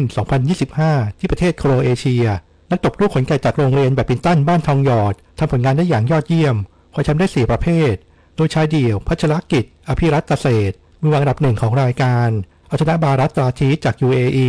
2-0 เกม 21-16 21-12 หญิงเดี่ยวอัญญพัฒน์พิชิตปรีดาศักดิ์โชว์ฟอร์มสมราคามือวางอันดับ1ของรายการเอาชนะซูเสี่ยวถิงจากไต้หวัน 2-0 เกม 21-11 และ 21-17 หญิงคู่กฤษพรชัยชนะกับปนังวีพลเยี่ยมคู่มือวางอันดับ1ของรายการเอาชนะมาเรโกเรียจีน่ากับดาโรสลาวาวานซาลอฟสกาคู่มือ2ของรายการจากยูเครน2เกมรวด21-10 21-18 และคู่ผสมพัชรกิจอภิรัตน์เกษตรกับกฤษพรชัยชนะเป็นคู่มือวางอันดับ8ของรายการตบชนะเกรนลี่ลูมิงตันกับมิชาวาโดโยคู่จากอินโดนีเซีย 2-0 เกม 21-13 21-12 วิลกุโดวุฒิวิทิสารนักแบดมินตันชายเดี่ยวทีมชาติไทยขยับเข้าใกล้การเป็นมืออันดับ2ของโลกหลังจากสร้างประวัติศาสตร์คว้าแชมป์ชายเดี่ยวแบดมินตันชิงแชมป์เอเชีย 2025 ที่เมืองหนิงโบประเทศจีนกลายเป็นนักแบดมินตันชายไทยคนแรกที่ครองแชมป์รายการนี้โดยรอการประกาศอันดับโลกอย่างเป็นทางการจากสหพันธ์แบดมินตันโลกในวันอังคารนี้สำหรับโปรแกรมถัดไปกุลวุฒิจะเดินทางไปแข่งขันรายการแบดมินตันทีมผสมชิงแชมป์โลกทุติรามานคัพ 2025 ระหว่างวันที่ 27 เมษายนถึง 4 พฤษภาคมที่เมืองเซี่ยเหมินประเทศจีนโดยทีมชาติไทยอยู่ในกลุ่ม A ร่วมกับจีนเจ้าภาพและแชมป์เก่าฮ่องกงและแอลจีเรียพลเรือเอกสมประสงค์นินสมัยนายกสมาคมกีฬาแข่งเรือใบแห่งประเทศไทยเป็นประธานเปิดการแข่งขันเรือใบทางไกลครั้งที่ 42 รายการเรือใบข้ามอ่าวจึงรางวัลหางเสือเรือพระที่นั่งเวคาระยะทาง 45 ไมล์เส้นทางชะอำจังหวัดเพชรบุรีถึงอ่าวเตยงามอำเภอสัตหีบจังหวัดชลบุรีส่วนการแข่งขันเรือใบชิงชนะเลิศแห่งประเทศไทยประจำปี 2568 ชิงถ้วยพระราชทานบริเวณอ่าวดงตาลอำเภอสัตหีบแข่งขันระหว่างวันที่ 14-19 เมษายนโดยมีนักกีฬาชาติต่างๆเข้าร่วมแข่งขันอาทิจีนฮ่องกงไต้หวันมาเลเซียเมียนมาญี่ปุ่นรัสเซียอังกฤษอินเดียและไทยพิจิตร กาญจนกุลรายงาน มาถึงแล้วเทศกาลแห่งความสุขมหาสงกรานต์ 2568 ได้เวลากลับไปกอดคนที่คุณรักที่บ้านชาร์จพลังแห่งความสุขให้เต็มร้อยแต่เดี๋ยวก่อนกลับบ้านทั้งทีให้ดีต้องปลอดภัยขับรถทางไกลง่วงจอดพักเมาไม่ขับถึงช้าแต่ถึงชัวร์รีบแค่ไหนก็ต้องใจเย็นๆนะคะสงกรานต์ปีนี้สาดความสุขให้ชุ่มฉ่ำหัวใจกลับบ้านปลอดภัยด้วยความปรารถนาดีจากสถานีวิทยุกระจายเสียงแห่งประเทศไทยรู้รักภาษาไทยโดยความร่วมมือของสำนักงานราชบัณฑิตยสภาและกรมประชาสัมพันธ์วันนี้เสนอคำว่าทรัพย์สินที่ไม่มีรูปร่างหรือทรัพย์สินทางปัญญาทรัพย์สินที่ไม่มีรูปร่างหมายถึงสิ่งที่ไม่มีรูปร่างแต่มีราคาและถือเอาได้เช่นลิขสิทธิ์ความลับทางการค้า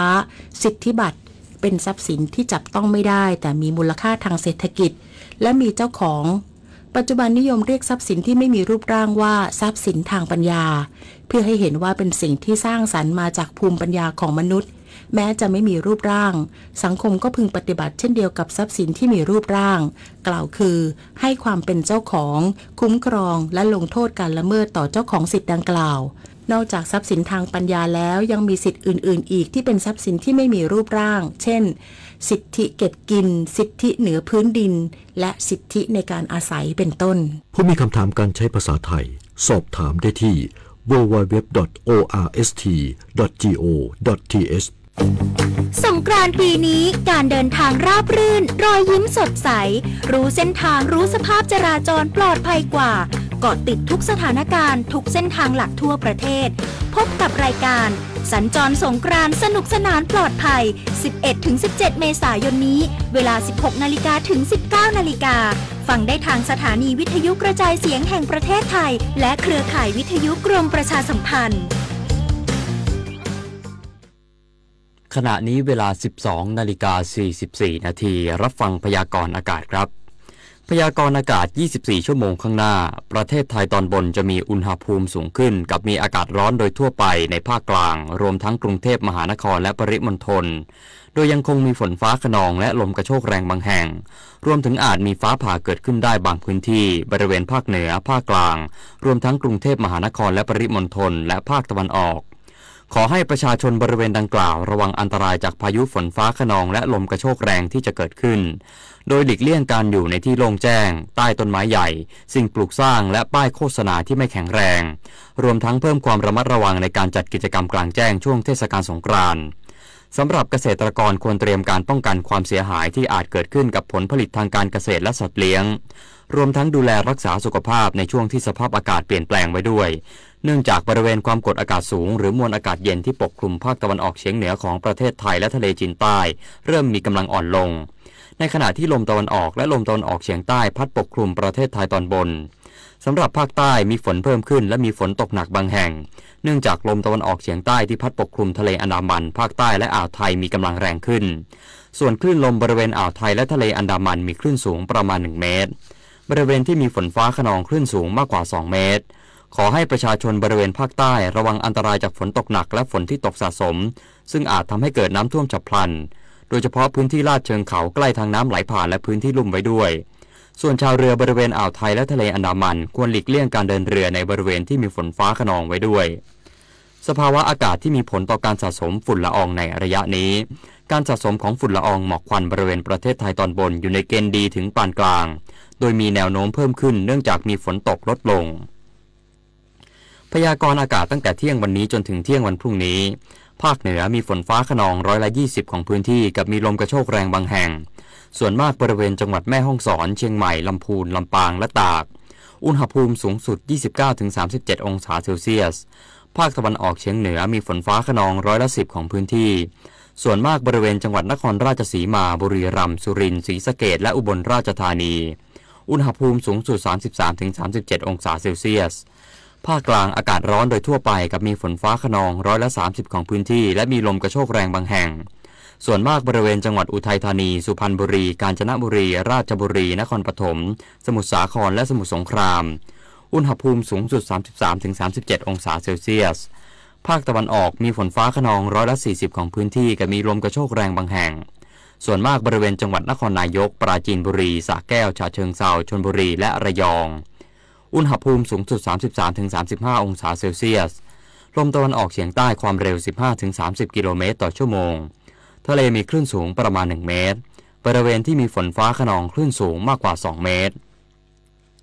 ภาคใต้ฝั่งตะวันออกมีฝนฟ้าคะนอง170%ของพื้นที่และมีฝนตกหนักบางแห่งบริเวณจังหวัดประจวบคีรีขันธ์ชุมพรสุราษฎร์ธานีนครศรีธรรมราชพัทลุงสงขลาปัตตานียะลาและนราธิวาสอุณหภูมิสูงสุด 30-33 องศาเซลเซียสลมตะวันออกเฉียงใต้ความเร็ว 15-30 กิโลเมตรต่อชั่วโมงทะเลมีคลื่นสูงประมาณ1เมตรบริเวณที่มีฝนฟ้าคะนองคลื่นสูงมากกว่า2เมตรภาคใต้ฝั่งตะวันตกมีฝนฟ้าคะนอง60%ของพื้นที่และมีฝนตกหนักบางแห่งบริเวณจังหวัดระนองพังงาภูเก็ตกระบี่ตรังและสตูลอุณหภูมิสูงสุด 31-34 องศาเซลเซียสลมตะวันออกเฉียงใต้ความเร็ว 15-30 กิโลเมตรต่อชั่วโมงทะเลมีคลื่นสูงประมาณ1เมตรห่างฝั่งคลื่นสูงมากกว่า1เมตรบริเวณที่มีฝนฟ้าคะนองคลื่นสูงมากกว่า2เมตรกรุงเทพมหานครและปริมณฑลอากาศร้อนโดยทั่วไปกับมีฝนฟ้าคะนอง40%ของพื้นที่กับมีลมกระโชกแรงบางแห่งอุณหภูมิสูงสุด 34-35 องศาเซลเซียสสภาวะระดับน้ำในแม่น้ำเจ้าพระยาที่หน้ากองบัญชาการกองทัพเรือคำนวณโดยกรมอุทกศาสตร์กองทัพเรือวันพรุ่งนี้น้ำขึ้นเต็มที่เวลา 6:44 นาทีสูงกว่าระดับทะเลปานกลาง1 เมตร 3 เซนติเมตรและเวลา 21:08 นาทีสูงกว่าระดับทะเลปานกลาง1 เมตร 28 เซนติเมตรน้ำลงเต็มที่เวลา 2:30 นาทีสูงกว่าระดับทะเลปานกลาง12 เซนติเมตรและเวลา 15:40 นาทีต่ำกว่าระดับทะเลปานกลาง79 เซนติเมตรวันนี้ที่ประภาคารกาญจนาภิเษกแหลมพรหมเทพจังหวัดภูเก็ตดวงอาทิตย์ตกเวลา 18:36 นาทีกรุงเทพมหานครดวงอาทิตย์ตกเวลา 18:31 นาทีต่อไปรับฟังข่าวบริการครับสำนักงานการวิจัยแห่งชาติเชิญชวนผู้สนใจเสนอผลงานเพื่อขอรับรางวัลการวิจัยแห่งชาติได้แก่รางวัลนักวิจัยดีเด่นแห่งชาติรางวัลผลงานวิจัยรางวัลวิทยานิพนธ์และรางวัลผลงานประดิษฐ์คิดค้นประจำปีงบประมาณ 2569 ตั้งแต่บัดนี้ถึงวันที่ 30 เมษายน 2568 เวลา 16:30 นาทีผ่านระบบข้อมูลสารสนเทศวิจัยและนวัตกรรมแห่งชาติที่เว็บไซต์ naris.go.th สอบถามรายละเอียดเพิ่มเติมได้ที่กลุ่มรางวัลและกิจกรรมยกย่องเชิดชูสำนักงานการวิจัยแห่งชาติหมายเลขโทรศัพท์ 025791370-9/509 กรมการจัดหางานโดยคณะอนุกรรมการจัดส่งผู้ฝึกงานเทคนิคคนไทยไปฝึกงานในประเทศญี่ปุ่นประกาศรับสมัครคัดเลือกผู้ฝึกงานเทคนิคคนไทยไปฝึกงานในประเทศญี่ปุ่นโดยผ่านองค์กรพัฒนาแรงงานระดับนานาชาติประเทศญี่ปุ่นปีงบประมาณพุทธศักราช 2568 ประเภทงานอุตสาหกรรมการผลิตและประเภทงานอุตสาหกรรมก่อสร้างผู้สมัครต้องเป็นเพศชายอายุ 18 ปีบริบูรณ์แต่ไม่เกิน 30 ปีบริบูรณ์สำเร็จการศึกษาระดับมัธยมศึกษาตอนปลายประกาศนียบัตรวิชาชีพปวชประกาศนียบัตรวิชาชีพชั้นสูงปวสหรือปริญญาตรีไม่จำกัดสาขาวิชากำหนดการรับสมัคร5รอบถึงเดือนมิถุนายน 2568 ติดตามรายละเอียดได้ที่เว็บไซต์กรมการจัดหางาน www.doe.go.th/prd และเว็บไซต์ของกองบริหารแรงงานไทยในต่างประเทศ www.doe.go.th/overseas สำนักงานทรัพยากรน้ำแห่งชาติในฐานะสำนักเลขาธิการคณะกรรมการแม่น้ำโขงแห่งชาติไทยซึ่งทำหน้าที่เป็นหน่วยประสานงานกลางภายใต้กรอบความร่วมมือแม่น้ำโขงมีความประสงค์ขยายเวลาการรับสมัครคัดเลือกบุคลากรเข้าร่วมโครงการฝึกอบรมในตำแหน่ง Junior Riparian Professional ประจำปีพุทธศักราช 2568 ซึ่งเป็นโครงการฝึกอบรมรูปแบบการฝึกปฏิบัติงานจริงระยะเวลา1 ปีณนครหลวงเวียงจันทร์สาธารณรัฐประชาธิปไตยประชาชนลาวโดยขยายเวลาการรับสมัครถึงวันที่ 16 พฤษภาคม 2568 สอบถามรายละเอียดที่หมายเลขโทรศัพท์ 025541800-1092 ศูนย์กฎหมายศรีปทุมคณะนิติศาสตร์มหาวิทยาลัยศรีปทุมเชิญชวนผู้บริหารนักวิจัยและผู้ที่สนใจที่สำเร็จการศึกษาระดับปริญญาตรีทุกสาขาเข้าร่วมการอบรมเชิงปฏิบัติหลักสูตรประกาศนียบัตรวิชาชีพหลักสูตรประกาศนียบัตรทางกฎหมายปกครองวิธีพิจารณาคดีปกครองและคดีปกครองบางเขนรุ่นที่5โดยได้รับการรับรองจากคณะกรรมการตุลาการศาลปกครองกำหนดการจัดอบรมระหว่างเดือนมีนาคมถึงเดือนกันยายน 2568 ทุกวันอังคารถึงวันพฤหัสบดีเวลา 18 นาฬิกาถึง 21 นาฬิกาและวันเสาร์เวลา 9 นาฬิกาถึง 16 นาฬิกาอัตราค่าลงทะเบียนตลอดหลักสูตร 65,000 บาทผู้อบรมจากหน่วยงานของรัฐสามารถเบิกค่าธรรมเนียมการอบรมจากเงินงบประมาณของต้นสังกัดสอบถามข้อมูลและรายละเอียดต่างๆได้ที่เจ้าหน้าที่ศูนย์กฎหมายศรีปทุมหมายเลขโทรศัพท์02-579-1111 ต่อ 1009 หรือหมายเลขโทรศัพท์ 095-138-8308 สำนักงานรับรองมาตรฐานและประเมินคุณภาพการศึกษาองค์การมหาชนเชิญชวนสถานศึกษาที่ผ่านการประกันคุณภาพภายนอกพุทธศักราช 2567 ถึง 2568 และมีความประสงค์ในการพัฒนาและยกระดับคุณภาพมาตรฐานของสถานศึกษาเข้าร่วมโครงการส่งเสริมการนำผลประเมินไปใช้พัฒนาคุณภาพสถานศึกษาประจำปีงบประมาณพุทธศักราช 2569 ถึง 2570 โดยกิจกรรมจะดำเนินการในรูปแบบการจัดทำแผนพัฒนาคุณภาพโดยใช้ข้อเสนอแนะจากการประเมินคุณภาพภายนอกเป็นฐานในการพัฒนาผ่านกระบวนการ Self Assessment Analysis to PDCA โดยผู้เชี่ยวชาญและผู้ทรงคุณวุฒิจากภาคีเครือข่ายสมส30 สถาบันอุดมศึกษาเปิดรับสมัครจำนวนจำกัดตั้งแต่วันนี้ถึงวันที่ 31 กรกฎาคม 2568 สอบถามข้อมูลเพิ่มเติมที่หมายเลขโทรศัพท์ 02-216-3955 ต่อ 152 ต่อไปรับฟังบทความประจำวันครับบทความประจำวันวันนี้เสนอเรื่อง 15 เมษายน วันเถลิงศกท่านผู้ฟังครับประเพณีสงกรานต์ของประเทศไทยตามคติโบราณที่สืบทอดกันมาแต่เดิมจนถึงปัจจุบันกำหนดวันที่สำคัญในช่วงเทศกาลสงกรานต์ไว้ 3 วันด้วยกันครับวันแรกเป็นวันมหาสงกรานต์คือวันที่พระอาทิตย์เคลื่อนจากราศีมีนเข้าสู่ราศีเมษวันที่2เป็นวันเนาและวันที่3เป็นวันเถลิงศกซึ่งจะเริ่มต้นนับศักราชใหม่นั่นเองโดยช่วงของประเพณีสงกรานต์จะอยู่ในช่วงวันที่ 13-15 เมษายนของทุกปีทั้งนี้ในช่วงระยะเวลาที่ผ่านมาวันมหาสงกรานต์จะตรงกับวันที่ 13 เมษายนแต่กำลังจะเปลี่ยนเป็นวันที่ 14 เมษายนเพราะการคำนวณตามคัมภีร์สุริยาตนั้นวันมหาสงกรานต์จะเลื่อนไป1วันทุกๆ60ปีเศษบางปีจึงเป็นวันที่ 15 เมษายนและบางปีเป็นวันที่ 16 เมษายนทั้งนี้หอสมุดแห่งชาติกรมศิลปากรกระทรวงวัฒนธรรมได้ให้ข้อมูลไว้ว่าวันเถลิงศกขึ้นปีใหม่ในแต่ละภูมิภาคของไทยอาจมีกิจกรรมที่แตกต่างกันออกไปแต่ส่วนมากมักมีการส่งน้ำพระพุทธรูปและรดน้ำผู้ใหญ่เพื่อแสดงความกตัญญูกตเวทีซึ่งในพื้นที่กรุงเทพมหานครจะมีการจัดกิจกรรมตักบาตรและส่งน้ำพระพุทธสิหิงณท้องสนามหลวงรวมถึงกิจกรรมการละเล่นที่หลากหลายตามความเชื่อในพื้นที่ตั้งแต่การทำบุญถือศีลการแห่ข้าวแช่การแห่ธงตะขาบการส่งน้ำพระขนทรายเข้าวัดการทำบุญให้กับญาติที่ล่วงลับไปแล้วขณะที่ภาคเหนือเรียกว่าวันพญาวันเป็นวันเริ่มศักราชใหม่มีการทำบุญตักบาตรทำทานขันข้าวอุทิศส่วนกุศลให้แก่บรรพบุรุษที่ล่วงลับไปแล้วมีการไปคารวะผู้ใหญ่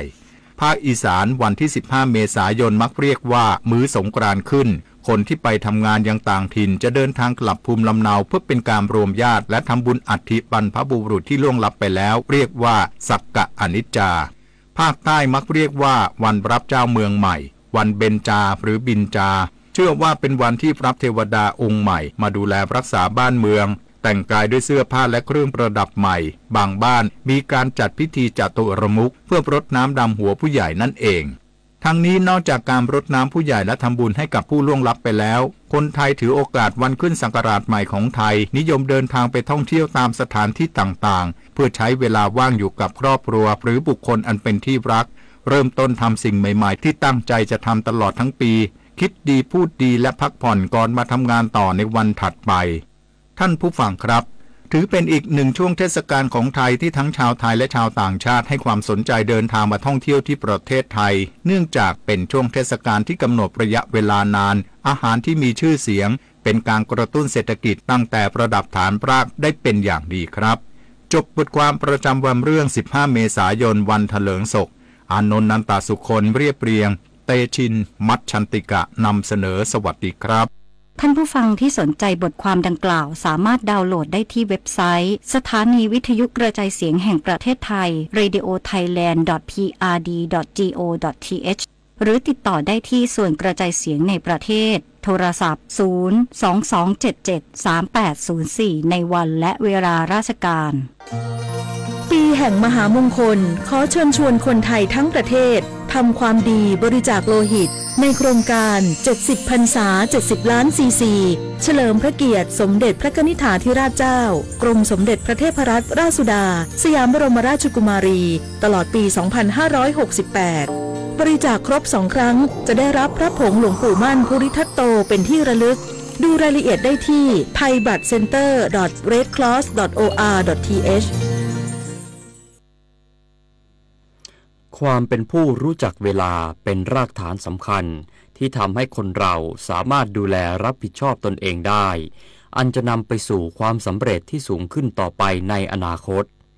เด็กทุกคนจึงควรได้รับการปลูกฝังให้เป็นผู้รู้จักเวลารู้ว่าเวลาใดควรปฏิบัติสิ่งใดแล้วปฏิบัติให้ตรงเวลาทันเวลาเหมาะแก่เวลาเสมอ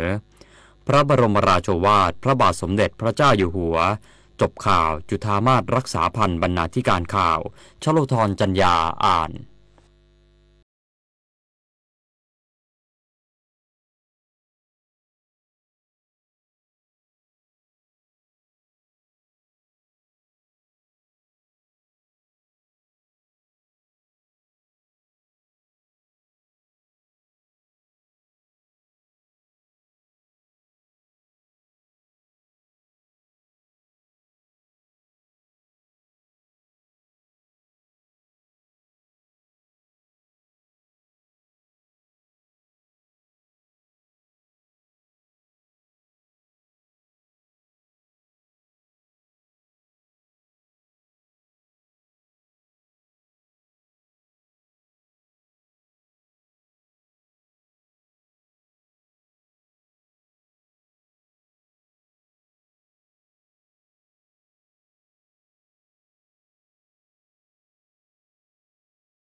ประเทศไทย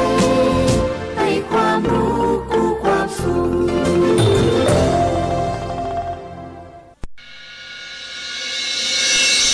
สถานีวิทยุกระจายเสียงแห่งประเทศไทยจังหวัดเชียงใหม่